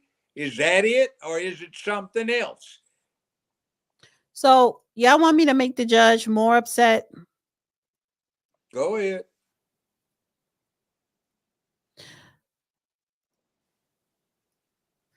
U.S. judge blocks Biden protections for LGBT students in 4 states. Well, this probably make you happy. A federal judge in Louisiana on Thursday blocked President Joe Biden's administration for enforcing in 4 states a new rule that protects LGBT students from discrimination based on their gender identity in schools and colleges. U.S. District Judge Tariq in Monroe issued a preliminary injunction barring a U.S. Department of Education rule that extended sex discrimination protections under the Title IX to LGBT students from taking effect in the Republican-led states of Louisiana, Mississippi, Montana, and Idaho. Actually, no, Ohio was in there too. It's 5. Ohio. Let me explain what they're talking about. They still have dicks, and screw them if they can still screw the female students, and they have no business in the same bathrooms, the same shower rooms, the same locker rooms, and in the same sports as these girls, which deprive them of the opportunity to participate equally in female sports. There's some little bitch boys that have mental health issues, and you know what happened when the American Medical Association Psychiatric Institution Clinical Psychologist Association, they came out with the majority paper saying this is something that clears up within 75% of the cases as somebody grows out. They have associated mental health problems. It's not normal. And the correct treatment is not to sit up there and encourage them to go deal with the deviancy. And that's wrong. And we resent being associated with this small minority, this minuscule minority that tries to perpetrate like this is normalcy. It's not. So we've been sold a bill of goods by this bunch of clowns. I understand it is a problem if your brain is hardwired like a girl's and you got a dick. That's bad. So you need to be treated as a challenged person, a person with a handicap and some liabilities. But the solution is not to get everybody else to behave like they have the problem. That's like some people when they had a thalidomide problem, especially in Japan, got born without one or both arms. The solution to that is not cut everybody else's arm off so you can be harmless too, is to deal with some compensation for the victims of thalidomide. That's the problem. Your brain ain't hardwired like a man and you got a dick. Well, you got a problem. We can feel sorry for you, but the rest of us don't have to go that way. And as I've said over and over again, under American law, it's not going to work if you have a rule that is not neutral. And this is ethnically not neutral because there is no rational reason to allow somebody who thinks in a strange thing, I'm a woman, oh my God, I never realized until I was 7 years old that I was a girl, so I put on a sports bra and a tight jock strap and I can go take a shower. How do I take a shower? Don't worry about what's swinging down there. I don't like to use it. I'm not wired that way. So when I'm looking at you, am I playing like these old 1950 movies where the boys all masqueraded as girls who could get into the locker room so they can look at naked female bodies? Oh, I'm not a pervert like that. Or I'm in this room and your daughter is in this room and I still can get a hard on. And when everybody's all soaked down, oh my God, I couldn't help myself. Oh, hell no. Keep your ass in the boys' locker room. And if you can't make the boys' varsity, then sit your ass in the bench, in the bleachers, on the bench, in the bleachers, and cheer like everybody else. And if you're going to be a cheerleader, be one that's wearing slacks and a sweater instead of going out there trying to put on a short skirt and high kick like you a girl. Catch the girls. Don't try to kick like them. That's from Satan. Sick shit. Okay. Excuse me. And I'm not down in gay folk. Lesbian, gays, eat all the pussy you want, suck all the dick you want. That's your business. But this other shit where you're masquerading as a girl is destroying everybody's favorite sport. Girl watching and boy watching. Nobody does it anymore. Boys and girls 101A and B, they threw that out the window. Nobody knows how the hell to deal with the opposite sex anymore. It's crazy. Anyway. But why is it? I mean, honey, aren't you a little biased? Because you said lesbians eat all the pussy, gay guys suck all the dick or whatever. But I mean, that ain't my business. But there are other people in the alphabet that do different things. I know. That's sex. I mean, that's how you have mutual masturbation. I don't call it sex if it can't potentially lead to reproduction. Right. It's mutually collaborative masturbation for an erotic arousal and orgasm, I suppose, or some kind of pleasure. That's your business. But these freaks that go around putting on sports bras, calling themselves girls, hitting on girls, hurting them, and taking over girls' sports, that's unacceptable. These perverts that are trying to actually groom children as sexual objects, they need to be up under the jail. And if there's anything that requires or deserves a death penalty, it's practice pedophilia. And that's my opinion about the whole damn thing. Yeah. And I'm not sitting on anybody's bench anymore, so I can say what I'm thinking. When I was on the bench, I was scrupulously fair and impartial because that revealed a lot of things that justice and equity required. But I'm not on that bench, and it's full of shit. And we need to say, okay, you're over there. And when it comes to controlling, nobody except an exceptional few has ever really met a homosexual maniac and had to defend one as his lawyer or sentence one as the judge or deal with that kind of sickness. So they have irresistible urges. But do we let homicidal maniacs go around and kill people? No, we don't. Right. So when you've got another kind of urge that you can't resist, that's not saying, too bad, dude, or whatever you are, you can't do it. I'm sorry. And we can't allow this country to be ruined by a new religious cult, semi-religious cult, that has insinuated itself as the official philosophy of the country, because every damn elementary school, middle or junior high school, and high school these days has got rainbow all over the walls and down the hallways. So what do you think they're doing but indoctrinating the kids in this self-hatred mess, this mess about you don't have to be a man, you don't have to be a woman, you can cop out and do something else. Instead of being a man who's supposed to make a stand about protecting, serving, and doing what is right for the people, you can go cop out and become another hole to screw. So let's shift gears a little bit. House passes defense bill automatically registering men ages 18 to 26 for draft. And there's no exemptions, which I think is bad because the exemptions cause people to stay focused on education or vocational advancement. So they didn't get that 1A and kept the 2A. Now it looks like they're going to do it all for lottery, and they're putting the women in here. And the whole damn screwed up thing is do you want women in a combat role when women might, in a very bad situation as they did in Germany, Russia, and Italy, and Japan, have to restore the drastically diminished human population after a huge war? So Russia lost 125 million people, soldiers and civilians, in World War II. Who did you think was supposed to be around to make up that loss? If you go kill off the reproductive side of humanity, what are you doing? That's crazy. Right. I want to play this clip. That's just what one of the topics Fox and Friends Weekend co-host Pete Hexas addresses in his new book, War on Warriors, Behind the Betrayal of the Men Who Keep Us Free, which is out today, and you should pick it up. In the book, Pete writes. That's right. It's out today, and a portion of it is about recruiting. Why aren't guys joining? And I wrote, we can't wait to recruit our largest and most important military demo until a crisis occurs. That's normal, strong men.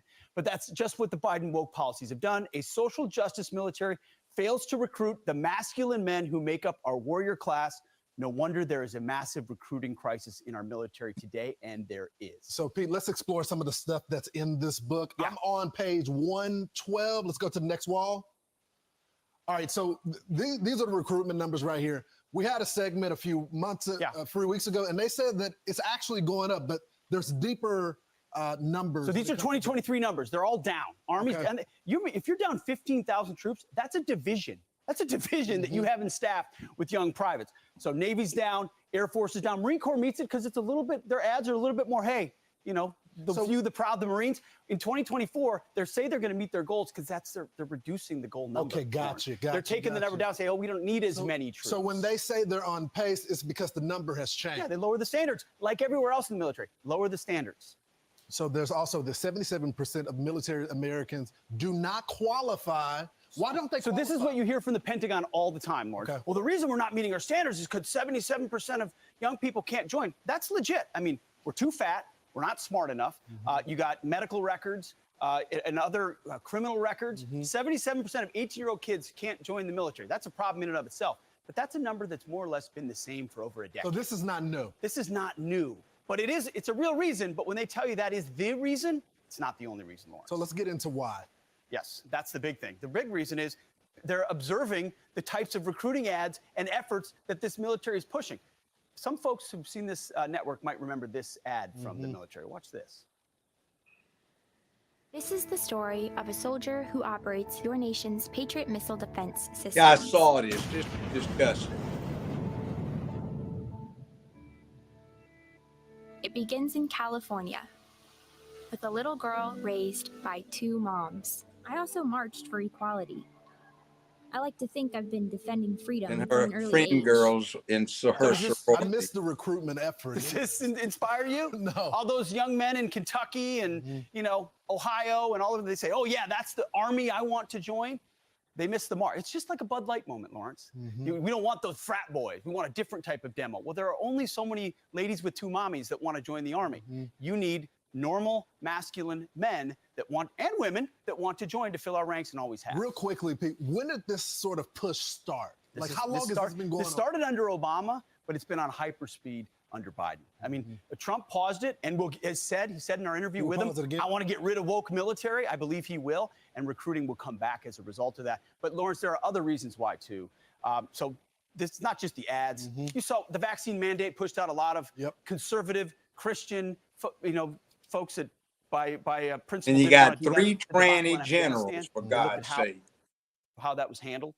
Then, of course, military families, Lawrence, we were talking about this I'm before the first generation not to serve. 32% in 2023 of military families are recommending that the next generation serve. That's way down. But why is that happening? Because I hear from SF guys, obviously my family who all served told me not to serve. Yeah. People that love the country but are encouraging their kids not to serve. Why is that happening? Because they've seen the military change. They don't want their kids signing up to join an institution that doesn't reflect their values, that doesn't put meritocracy and lethality first. They're tinkering with social engineering. And as a result, the cream of the crop isn't rising. So the guys who have been there, done there, been to Iraq, Afghanistan, Guantanamo Bay, they say, I don't know if I want my 5 boys joining or not. That's why I end the book with a chapter that says the letter to my sons. Do I want you to serve or not? Get the book and you'll hear what I recommend. But it's a tough question. The book. You should. All right. So, 2011, the Pentagon wrote 5 white papers, or was it 4? And they talked about the decline of the raw recruits. They said, we can make you physically strong, but we can't make you mentally tough because you haven't been imbued with the masculine principle. And that is a big problem. They talked about the fact that I think 13 years ago, it was 82% of Americans 20 and under of all ethnic groups were born out of wedlock, and it was 42% of Americans 35 and under were born out of wedlock, all ethnicities combined. And they said that takes the masculine element out of the whole process of child rearing. So there's not enough manliness in our recruits, and they're not mentally tough, even though we can make them very strong physically. And that's the problem. So, let me throw this. Wait, one more thing. Can I say something? I just want to say this one quick thing. Also, the way the veterans are treated which is why you have people who serve don't encourage their sons or daughters to join the military, because you look and see how veterans are treated once they, retire or leave the military or get hurt and they cannot serve. If you're not treating your veterans properly and the way that they deserve, with the respect and the dignity and enough financial and medical resources, then why would somebody want to put their life on the line for a Well, let me country? give you something else too. I was friends with somebody who was base commandant at Millington Naval Air Station. He used to bring me out there, talk to the non-commissioned officers club and to the officers club. And I was out there one day visiting him, and he said, we were driving around the base, and he said, let's stop. And he got out and he walked over, and there was this Marine Corps DI hassling with some recruits. And we had looked at it and said, what the hell is that? What did he just hand the sergeant? He said, come on. He said, Judge, let's stop. I was still on the criminal bench. So we stopped. The driver stopped the car. We got out, walked over. The DI platoon sergeant saluted the captain, full post captain. And he said, Sergeant, let me see that card. So he handed it to me. I said, what the hell is this? He said, it's a stress card. When the recruits feel that they're under too much stress, they hand this card to the sergeant, and they're supposed to get a chance to cool out, literally, in the air-conditioned room so they can compose themselves because they are being stressed. So what the hell? So what is this? I said, do you think somebody's going to stop shooting at them so they can get de-stressed? He said, that's the point. This is just a new thing. Now, this was in the early 1990s, right after the Gulf situation. Right. And I said, I've never heard of anything like that. You've got a card, it's laminated, and they gave one out to all of them. So when they get freaked out, they can hand it to the sergeant, and everything stops, and they get to sit down, have coffee or a soft drink and a donut, and compose themselves before they come back out again. It's like the most absurd mess I'd ever seen in my life. Mm-hmm. I want to get to some of the super chats. And thank you guys for donating. That we said that earlier. Felix again, fight fascism, fascism infecting the USA in the 21st century. No world war, leave Ukraine, fight lawfare. It is fascism. And some of these Ukrainian leaders that are over here meeting with Biden need to strip down of those wife beater T-shirts they had on 10 years ago and let us see their Nazi swastika tattoos. Okay. See, Putin is putting it out that something we don't hear. He's over there because a lot of Ukrainians asked him to be over there. They want to resume their position as the largest state in what was the Soviet Union, and before that, the Russian Empire under the Tsars. They want to be Russian again. Two, they're trying to deal with stopping the resurgence of Nazism. And three, they're trying to stop the U.S. from imposing the rainbow cult over there and destroying their social fabric like it's being destroyed over here. Mm-hmm. Thank you again, Felix. President and Congress will have to enact it into statute. This enactment will get in 4, 5, 6 amendments. I guess you're talking about the fascism thing. Yeah. But if you don't stop this mess, it's going to get out of control. The other thing is Z has decided that China must be ready to invade Taiwan by 2027. That's 2.5 years from now.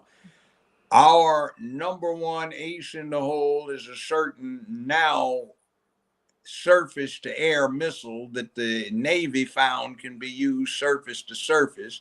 The Army has a version of them. Most of the warships have a full load, but there are fewer than 250 of these missiles left in reserve. The Army has a supply, so they basically have 3 to 4 days worth of ammunition. And you know how long it takes to build 125 of these missiles? It takes a whole 12 months. So how many damn years do you think it's going to be before they reserve this? So we can build 250 of these missiles in the next 2 years, maybe another 60 or 70 in the remaining months. So we have a nice total of 310 of these missiles, which are 310 shots, and that will be gone inside of a few days, and we're out of the necessary ammo. We're right off the Chinese coast. There's Taiwan. It's a big mess, and we are not ready for it. And this jackass has kept the southern borders wide open, and we begin getting what? Hundreds of thousands of military-aged Chinese guys who have come across that border from China, indirectly or directly, and you don't think they're ready to go follow orders when they get the call. And then we've got people who are supporting the Houthis, who are supporting Hamas, Al-Qaeda, and ISIS. And the reports out that this is the hottest combat the U.S. Navy has been in since World War II. The Houthis, who previously just had. All right, I gotta move on. Come on, I gotta move on. Well, this is the point. We are out of ammunition. We're supplying it to Ukraine and Israel. Why are we giving away our ammo stocks? And somebody's already said it's going to happen in 2.5 years. Right. And our Pentagon is saying, all right, hell, it's a mess. Let me go through these super chats. Come on. Little Rock Airport director was ended by ATF doing exactly that. No knock raid on a search warrant. Thank you, Felix. Thank you, Paula, for donating. Thank you, Felix. Again, impacts on the fascist lawfare. Felix, he is the #1 donator tonight. All of it is fascism. The Fascist Act, the judge stream again. Thank you. No, oh no, the Savias will get warm. Yeah. Thank you, Boosted 5.0 super sticker. Thank you so much. Felix, again, Economic Opportunity Act of 1964 by President Johnson put many people on the welfare plantation. Repeal this act. It also started a mass genocide of unborn people of color. Interesting. Yeah, if the unborn people of color don't get themselves killed, post-natal abortions by ODing, drive-bys, or executions. Well, let me say this. There are majority of white people on welfare. So, to only specify people of color, that is not true. That's inaccurate. That's true too. Yeah. So it's not a black thing. It just put a whole bunch of everyone, particularly white people, in that situation. And thank you, Phyllis, again. The War on Poverty Act of 1964 destroyed the people of color family, and he knew that what happened. To qualify for welfare, the man of the house must be absent. But again, majority of these people who were on welfare were white and are continuing to be white today. Okay. When I first started practicing law 50 years ago, the #1 case we have in the Poverty Law Center where I work, which was Memphis and Shelby County Legal Services, and I had a community lawyer fellowship known as the Reginald Herbert Smith Community Lawyer Fellowship. It was out of Howard, even though I graduated from UCLA Law School. And what the problem was the check getting cut off because 1, 2, or 3 of the men who were fathers were trying to act as fathers, and they got the checks cut off. I don't know if Johnson anticipated that. From my reading of it and going through it when it was happening live at the time, and being out of college, undergrad at the time it was going through live, what was happening was there was some good intentions which are driven by a sentiment not unlike the drive for reparations when it came to the black folk and their desire for it. And the language, the speeches, the demands for it are very similar to the demands for reparations. So when you start talking about it was a plot and a plan to destroy the black family, I think it was an inadvertent thing that was the result, because the drive sounded like exactly like the one for reparations right now. So be careful what you criticize until you understand it. So it was something where some enterprising, lazy scofflaws who did not do any damn thing about working, didn't want a job, they took advantage of the situation, where instead of it being something that would finance people who found themselves down and out with children, it became a matter of having children to support yourself instead of finding yourself in a situation where you needed support for your children. In the deal, it needs reform, revisement, or outright abolition. People need jobs and they need education and they need vocational training so they can get the jobs, or the education and the wisdom and discernment to create jobs for themselves. All right. Now, all right, next one, Robert. Thank you. He says, can anyone tell me the name of anyone or any organization who lobbied Barack Obama to support reparations while he was president? No one did. Felix, again, majority of people of color were Republicans because the Civil War was not even 100-year-old yet, and they remember the price paid to that war for freedom. It flipped after 1964 with the Welfare Act. No, Felix, you're wrong. Black people started voting Democrat under FDR. Well, they started because of the job situation. Harry Truman did rightful by black folk. He signed the 1981 executive order, which desegregated the armed services. What wound up happening? Basically, wait, just slow down for 1 second, because I don't want a long. I'm not going into it. I just want to say this. Before I'm going to back up what you're saying. Yeah, but before you can, let me just say this. Before 1964, majority of black people were voting Democrat. Get that out your head that in 1964, because of MLK, no, it's just that it never changed. But you got to understand, black people stopped voting Republican starting under FDR. Well, they were still voting Republican everywhere else except the national elections, because FDR was the only one putting people back to work. Mm-hmm. But what really hit it was all of these Democratic Party elected sheriffs in the South who were jacking up folk trying to insist on their rights, the civil rights movement, Dr. Martin Luther King getting locked up. What wound up happening was John F. Kennedy, who was the Democratic Party candidate for president, called up some of his fellow Democrats, the Southern sheriffs, the Sheriff Bubba types, and say, hey, give this King guy a little slack. I'm the presidential candidate. And they did, because they were fellow Democrats. Mm-hmm. So what wound up happening is Nixon was given a chance to do something about it. He didn't. And he wound up losing the election to John F. Kennedy. Right. So that's when that whole thing got cemented, and the Democratic Party saw how successful it was. So starting in 1960, they promoted fundamental fairness in the governmental landscape, and that carried over, and now that's been co-opted and snatched from black to the Rainbow Coalition.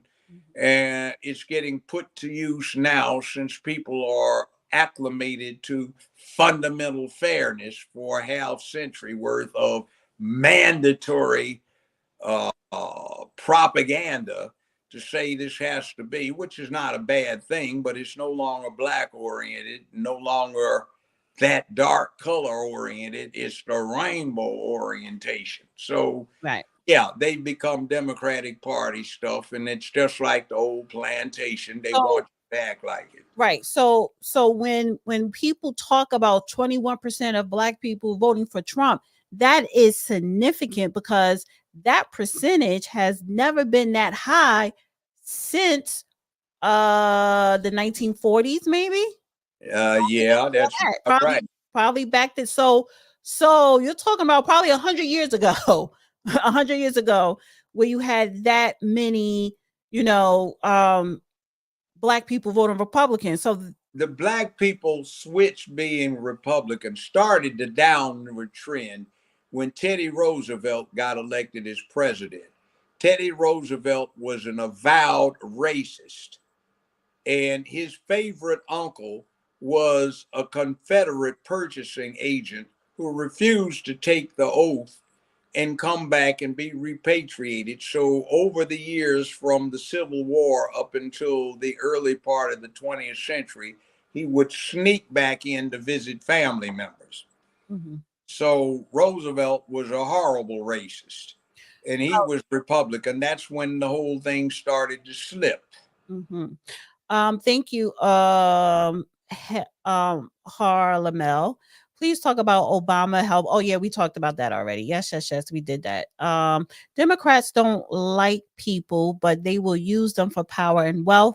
This is no different than when they owned people before, during, and after the Civil War. Okay. No problem with that. Excellent observation. I wanted to bring this up, even though they didn't send in a donation. He says, "Does Judge believe in Jesus? Why does that matter?" Damn business. Religion needs to be kept out of politics. Exactly. That's the problem with people. You want to mix in religion with the state. I believe in separation of state and church. Yeah, I have good friends and associates who are Islamic, who are Hindu, who are Buddhist, who are Christian. Don't name every religion. And who are Jewish. I'll name that group. I'm acquainted with a lot of people in each one of those particular groups of philosophies. Right. Thank you, Will, for becoming a member. Thank you so much. Getting ready for World War III that they started and continue to escalate. Democrats and rhinos are war pigs. Well, that's how politics always been. Well, I think one of the problems with that is they really don't realize what they're getting into. Yeah. There's too many of them that weren't born until after Vietnam, when they did have a draft and what that meant. Right. Thank you, Etai, for being becoming a YouTube member here. He was the one who asked, "Do you sign photograph?" I did, but I haven't had a stack of photographs to sign since I ran through what the studio had me with. What was it, 10, 11 years ago? Okay. Felix, vets are disregarded like trash. All that money is going to illegals. Exactly. And that is a problem. And it's a damn shame, too. That's an abomination. Right. Thank you, Kat, for becoming a member. Appreciate it. You gifted a member. Thank you so much. Felix, not like that Jezebel Fanny. She loves that church platform. Yeah. All right. Have those pulpit pimps that are violating the scriptures that they're supposed to be teaching by giving her that pulpit and letting her get away with all sorts of things that are wrong by those scriptures. Mm-hmm. And by the way, my remarks about making money off of something, if you're saving souls, your business is not making money and driving Rolls Royces and Bentleys and Cadillacs and Lincolns and Mercedes. Your business is saving souls. Mm-hmm. And quit taking 20 and 25% tithes from your congregationers that can't afford it. Give some back. Your wife can hold off on her floor-length fur coat for another holiday season. One more thing before we wrap up. And this show was slightly over time, and that's fine. That's fine. One more thing here.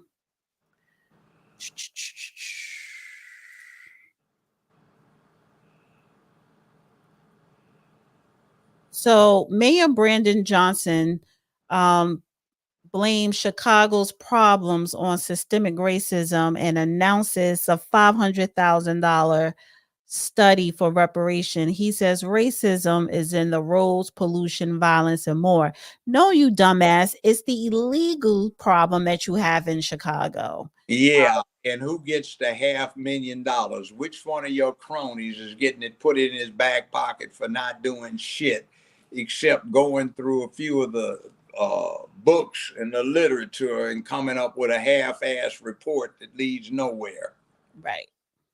Chicago still bears the scars of systemic racism and injustices that have been inflicted on our communities. We've seen them in highways that cut through Black neighborhoods and the industries, of course, that flock to these neighborhoods, often contributing to increased pollution and poor health outcomes. We see it in the trauma, of course, that is caused by gun violence.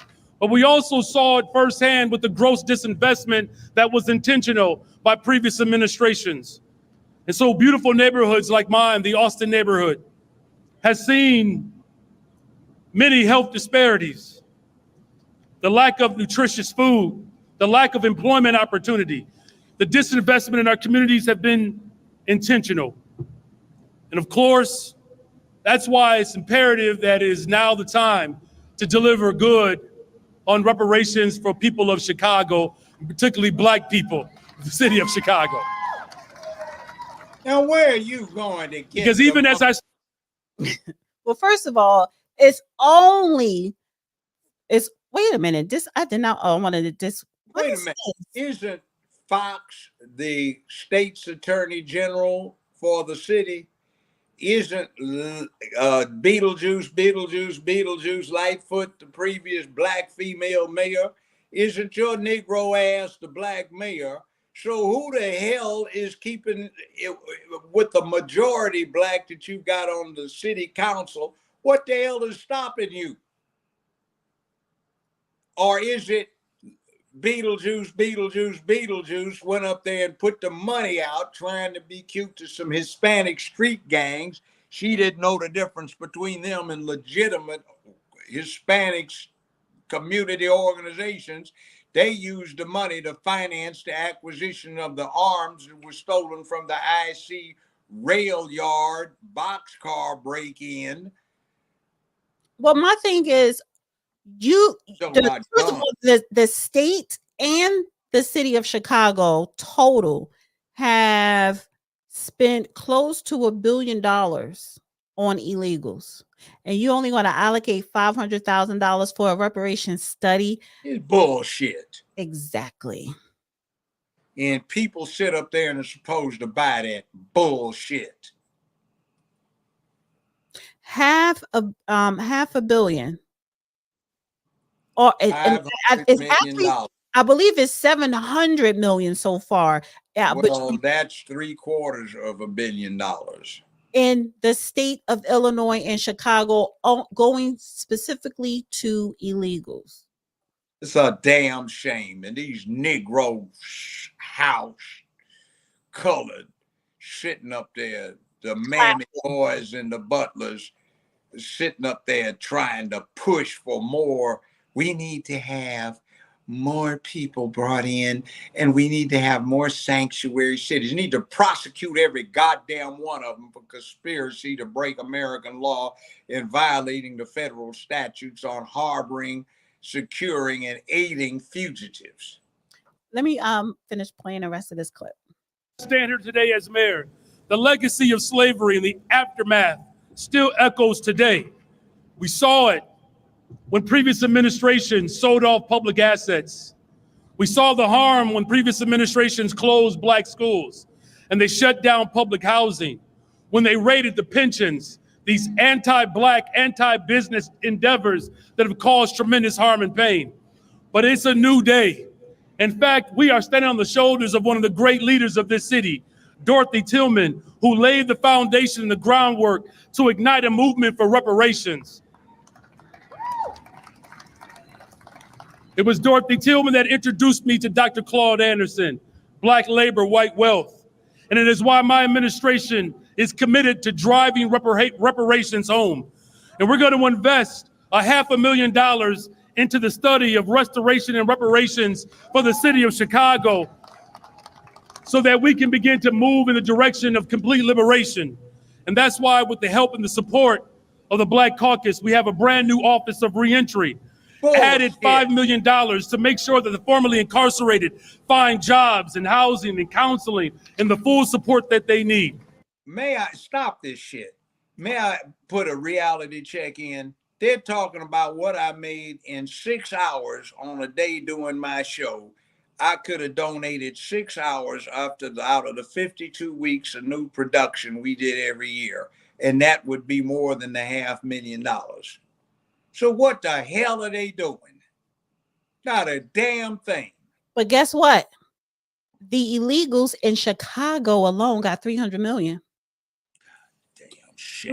300 million, despite a city of Chicago website dedicated to tracking how nearly $300 million was spent on the migrant crisis. Many aspects of the migrant crisis remain shrouded in secrecy, most notably how migrant shelter sites are selected and how much building owners are profiting off the migrant crisis. 300 million. That's in Chicago. That's not the money that the state was also allocated, which was over $200 million. So you added, let's say, another 200, that's 500 million. That's $500 million for illegals. And you mean to tell me that you sit up here on a Juneteenth celebration event to say that you're only going to allocate $500,000 for a fucking study? And that's supposed to help Black men with jobs when they come home from prison? And it sounds like there may be 30 people in the audience. And those 30 coon ass people, what do you call it? Biscuit eating ass coons. I don't get the reference to butter biscuits. That sounds too damn feminine to me. Let's be harsh about it. Some sycophant Negroes sitting out there glad they can wag their tails for massa when some kibbles and bits are being promised. Right. And this bootlicking Negro, this house Negro, it's ridiculous. Right, and that's what I'm saying. So when you talk about Juneteenth, and that's why, yeah, you always say you don't celebrate it. You don't celebrate it. It's just a day off for not just Black people, but for everyone. But what are the real tangibles? What are the public policies aside from a check? What are the public policies that you advocated for where you live at? What are the public policies that Black Americans are advocating for on a national level? You have a voting bloc in Congress. It's called the Congressional Black Caucus, and all of them don't do shit for Black people. They do things for all of America. Not one damn thing for Black folk or anybody else in the United States of America. Right. Except it gets a lot of the cronies, a lot of side money, and a lot under the table. And the question is, who's getting the $500,000 and how little work are they going to have to do to get it? So $500,000 is the salary. That is an insult to the ancestors. Yeah, it is. It is. That's an insult to the ancestors. And you gave in Chicago alone over 300 million to fence jumpers, to river swimmers. And we can insult them because they broke the law and they haven't been brought to justice. And don't forget about these multiple hundred thousands of military-age Chinese who came across the border. Nobody checked their baggage, and they brought military-grade explosives that they've already planted over the last 3 years. And when they get the signal in 2027, they'll detonate the explosives and they'll make 911 look like chicken play. So I put a poll in the chat. It says, who are you voting for? Trump, Couch, or Biden? 69% said Trump, 26% said Couch, 4% said Biden. Wait, let me finish. 26% said Couch, 4% said Biden, a total of 525 votes. I want the couch. Your couch that you sit on, meaning you're not going to vote. Oh, okay. All you 26%, and I'm going to add the 4%. So that all Get you up off your lazy ass and go vote, because if you don't, you're giving it away to the goddamn blue buzzards. Right. So that 30%, you're full of shit. And that is you are full of shit. Get up off your ass and vote. That is why the illegals have and continue to receive over $1 billion in financial assistance here in America. Because you want to I bet they smoke legal reefer. I'm gonna have me a joint, man. I ain't voting, man. You ain't nothing but race, man. Politics is evil, man. Yeah, get up off your lazy ass and go vote. Right. Because you ain't gonna get out and do something else that might be the equivalent. So quit fooling yourself. You sit on a couch for and it's like and you know who's saying that? Black Americans. They're the ones starting that. I'm voting the couch. Yeah, well, goddamn it. That's why you ain't shit now. You ain't getting shit. And you got pipe dreams about you gonna win the goddamn lottery called reparations. And it ain't gonna happen because you ain't gonna do shit if you don't get it. So this was a black show today. We don't always do quote unquote black. And I say black show, we talk about Juneteenth, we talk about reparations, Black Americans voting for Trump, yada yada. Black goddamn wicked ass down in Georgia. An ignorant judge, who by the way is a general in the United States Army Reserve with a career in JAG. Judge Good, doesn't get it because in civilian stuff, if you don't know how to handle your courtroom, you get talked back to. And there's a way about that is appropriate and a way that's inappropriate. And you got to keep charge of your courtroom and keep it on track. Mm-hmm. And he's not.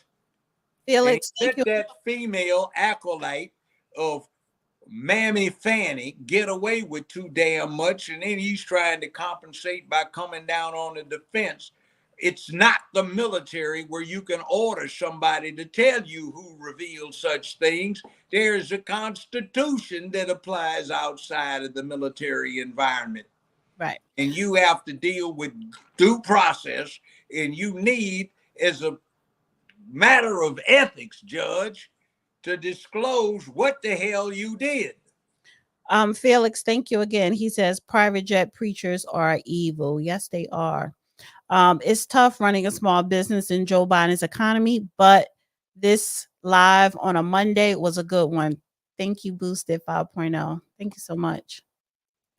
Yeah, because I said that, you know what, I'm not going to be like, don't say that. I'm not going to like constantly trying to censor you. They're doing it already. Yeah, because they're doing it in other ways. So I'm not going to tell you, don't say this, don't say that, you know. But anyway, listen, if you guys are doing anything on Juneteenth, great. Enjoy your day off, every American, right? But know the history behind it. And you know, Black Americans, if you want to make something happen, get your ass off the couch and go outside and make it happen. Screw Juneteenth. It's my granddaughter's birthday, the 19th of June. I'm going to celebrate that. Damn, some Negroes being a year and a half late finding out they weren't slaves anymore. They should have risen in insurrection in the first place. Do you know the story behind, screw whatever date it was, June 19th, whether it was 1866 or 65. The captain of the U.S. Navy warship, when they docked in Galveston Harbor, observed the Negroes working on the wharfs being beaten with whips and sticks. And he sent his second in command down there to see what's going on. And the second in command came up and said, Captain, they still think they're slaves. So the captain had his secretary dictate some letters that he sent some Marines off to read in various places in Texas and take to some print shops and get some flyers printed up saying, Negroes, you're free. And the damn shame about it is some black cavalry troopers who were from Tennessee, Jackson, Tennessee, and Memphis, were sent by General Grierson, who became the commander of the 10th Cavalry Buffalo Soldiers, down to Texas to spread the word that black folk, you're free. And the Negroes wouldn't believe their own people and stayed slaves. The damn shame. The celebration of black ignorance. Yeah, we celebrate Negro ignorance. I don't know if you caught it because they Thank you. I love my moderators. Katelia, she says happy birthday to the judge's granddaughter. She's And my beautiful, other, by the way. yeah, and Southern Belle, happy birthday, grandbaby. Yeah.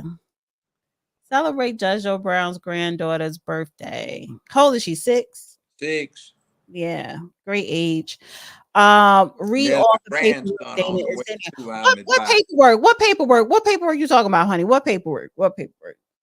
I ain't reading And that. I think my son's having a son too who's on the way. So that's a grandson on the way. Oh, okay. How old is? Oh, she's turning 6. Mm-hmm. Big sister. Well, honey, we're gonna have to talk about your estate allocations when you go to Valhalla. So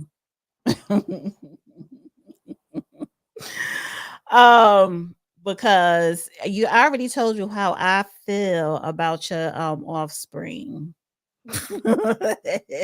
Anyway, thank you, Judge. First of all, go there. yeah. Thank you to Mr. Mario Williams and Ellie Pink coming on as always, bringing the facts and shedding light on the corruption that's going on in Fulton County.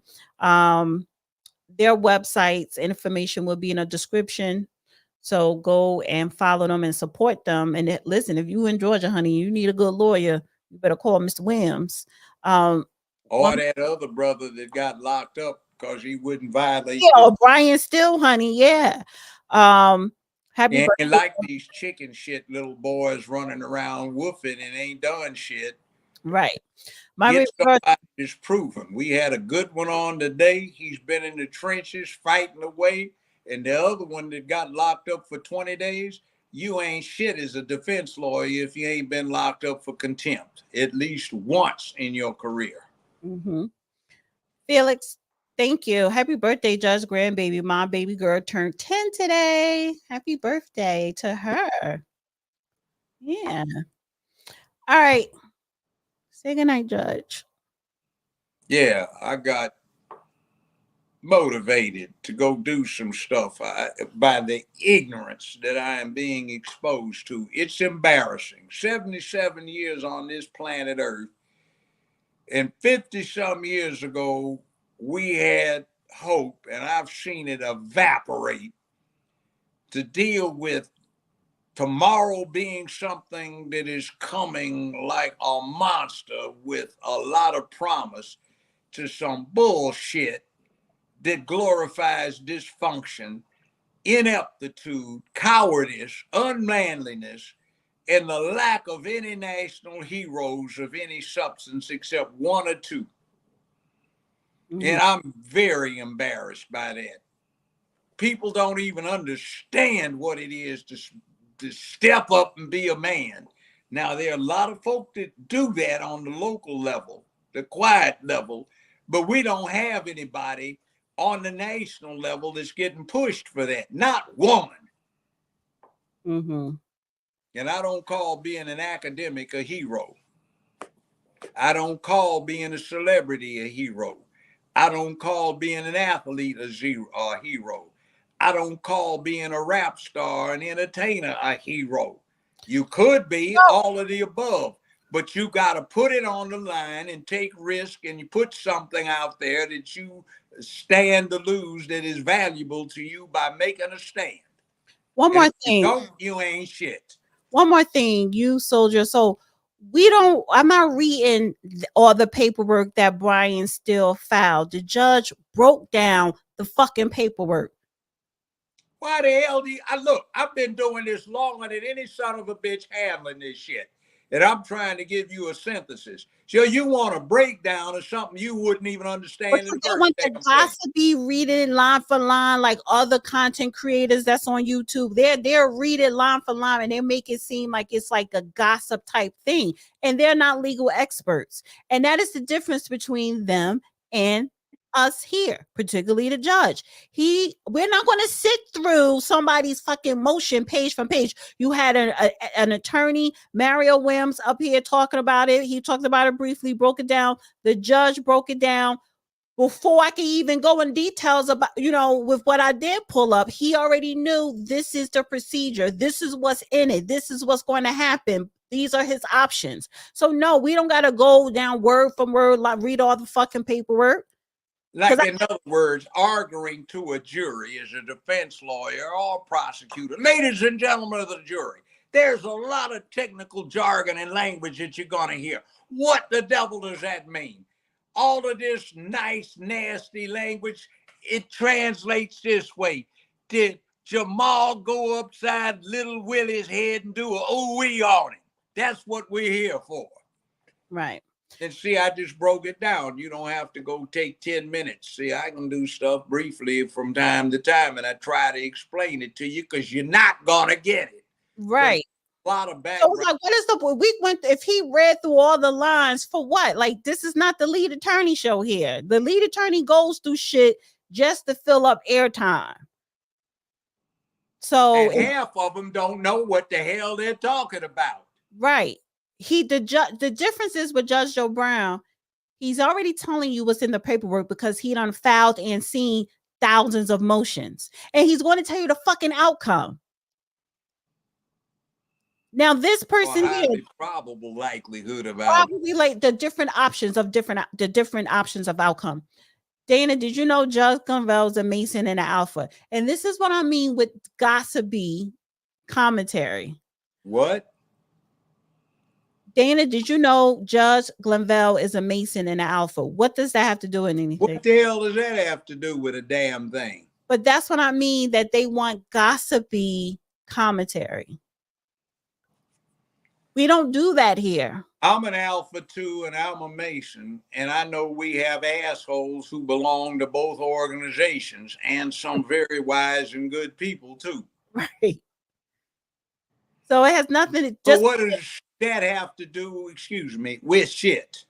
Right, nothing. But people, we talked about this before, Judge. People talk in gossip type of tone. And it ain't like it used to be, where there really were burning sands and you had to go through a lot of pain, trial, and travail. Now you can't look at a son of a bitch without one of them threatening to sue the organization. So you get these pussies that get read in. Right.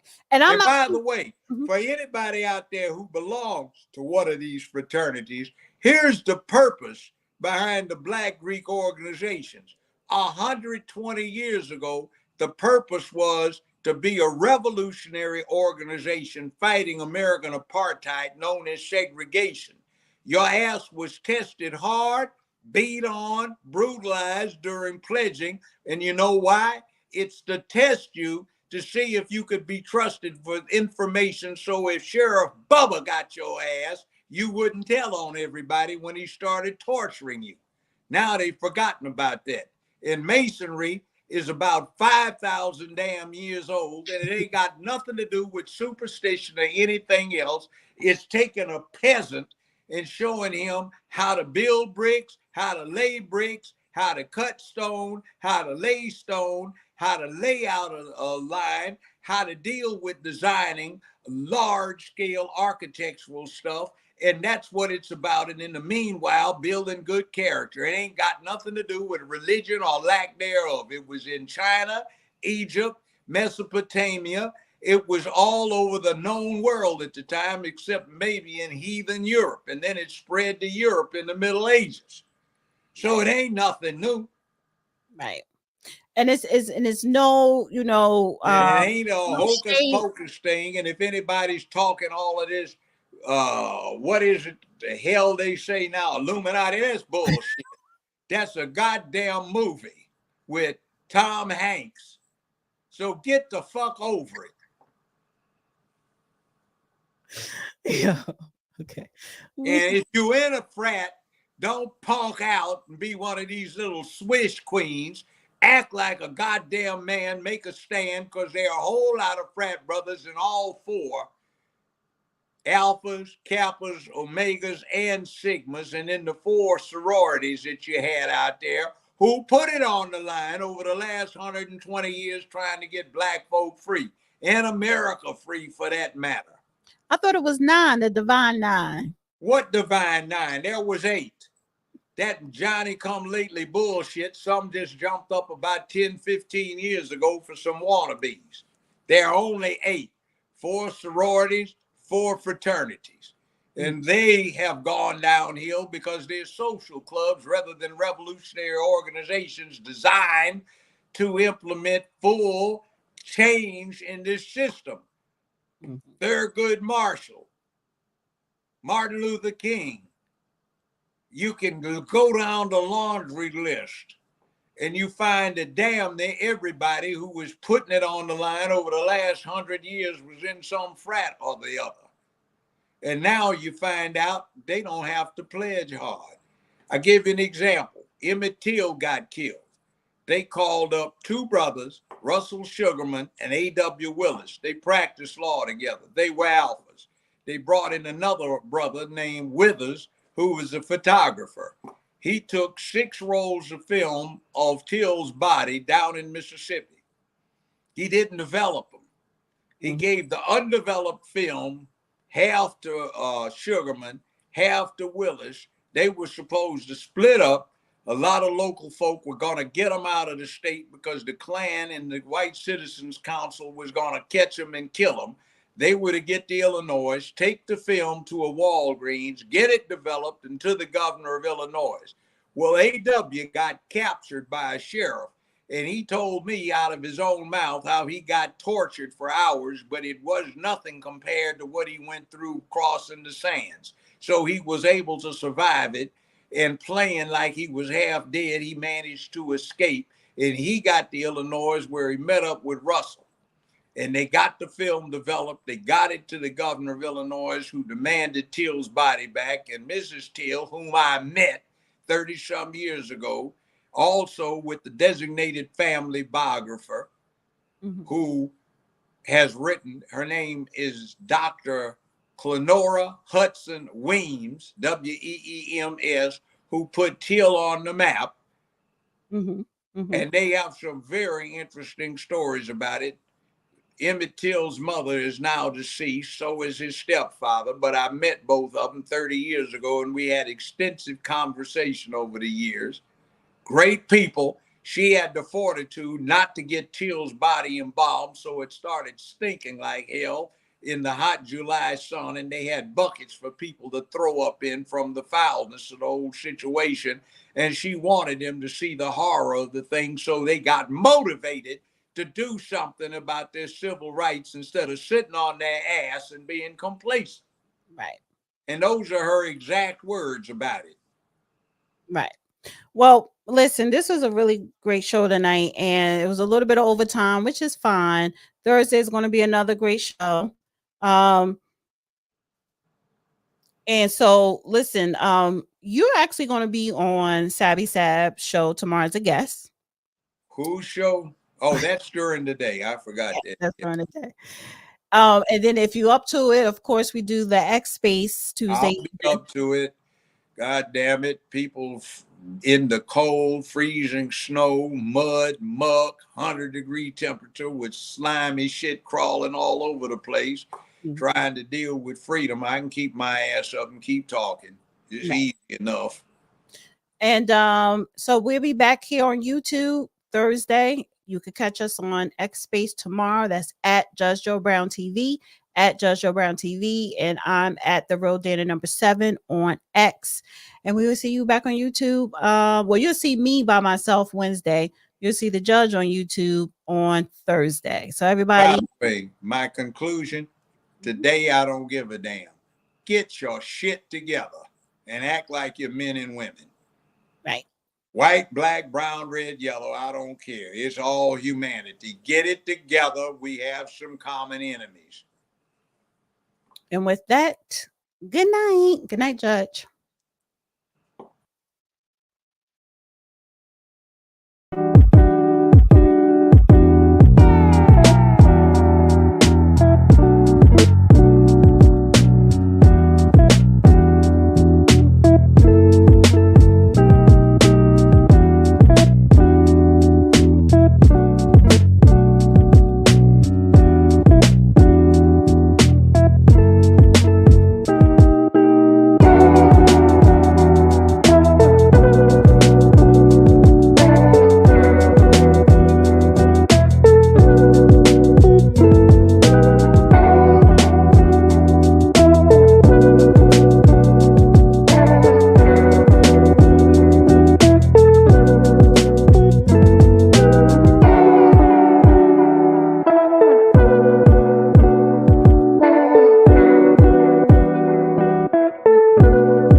you.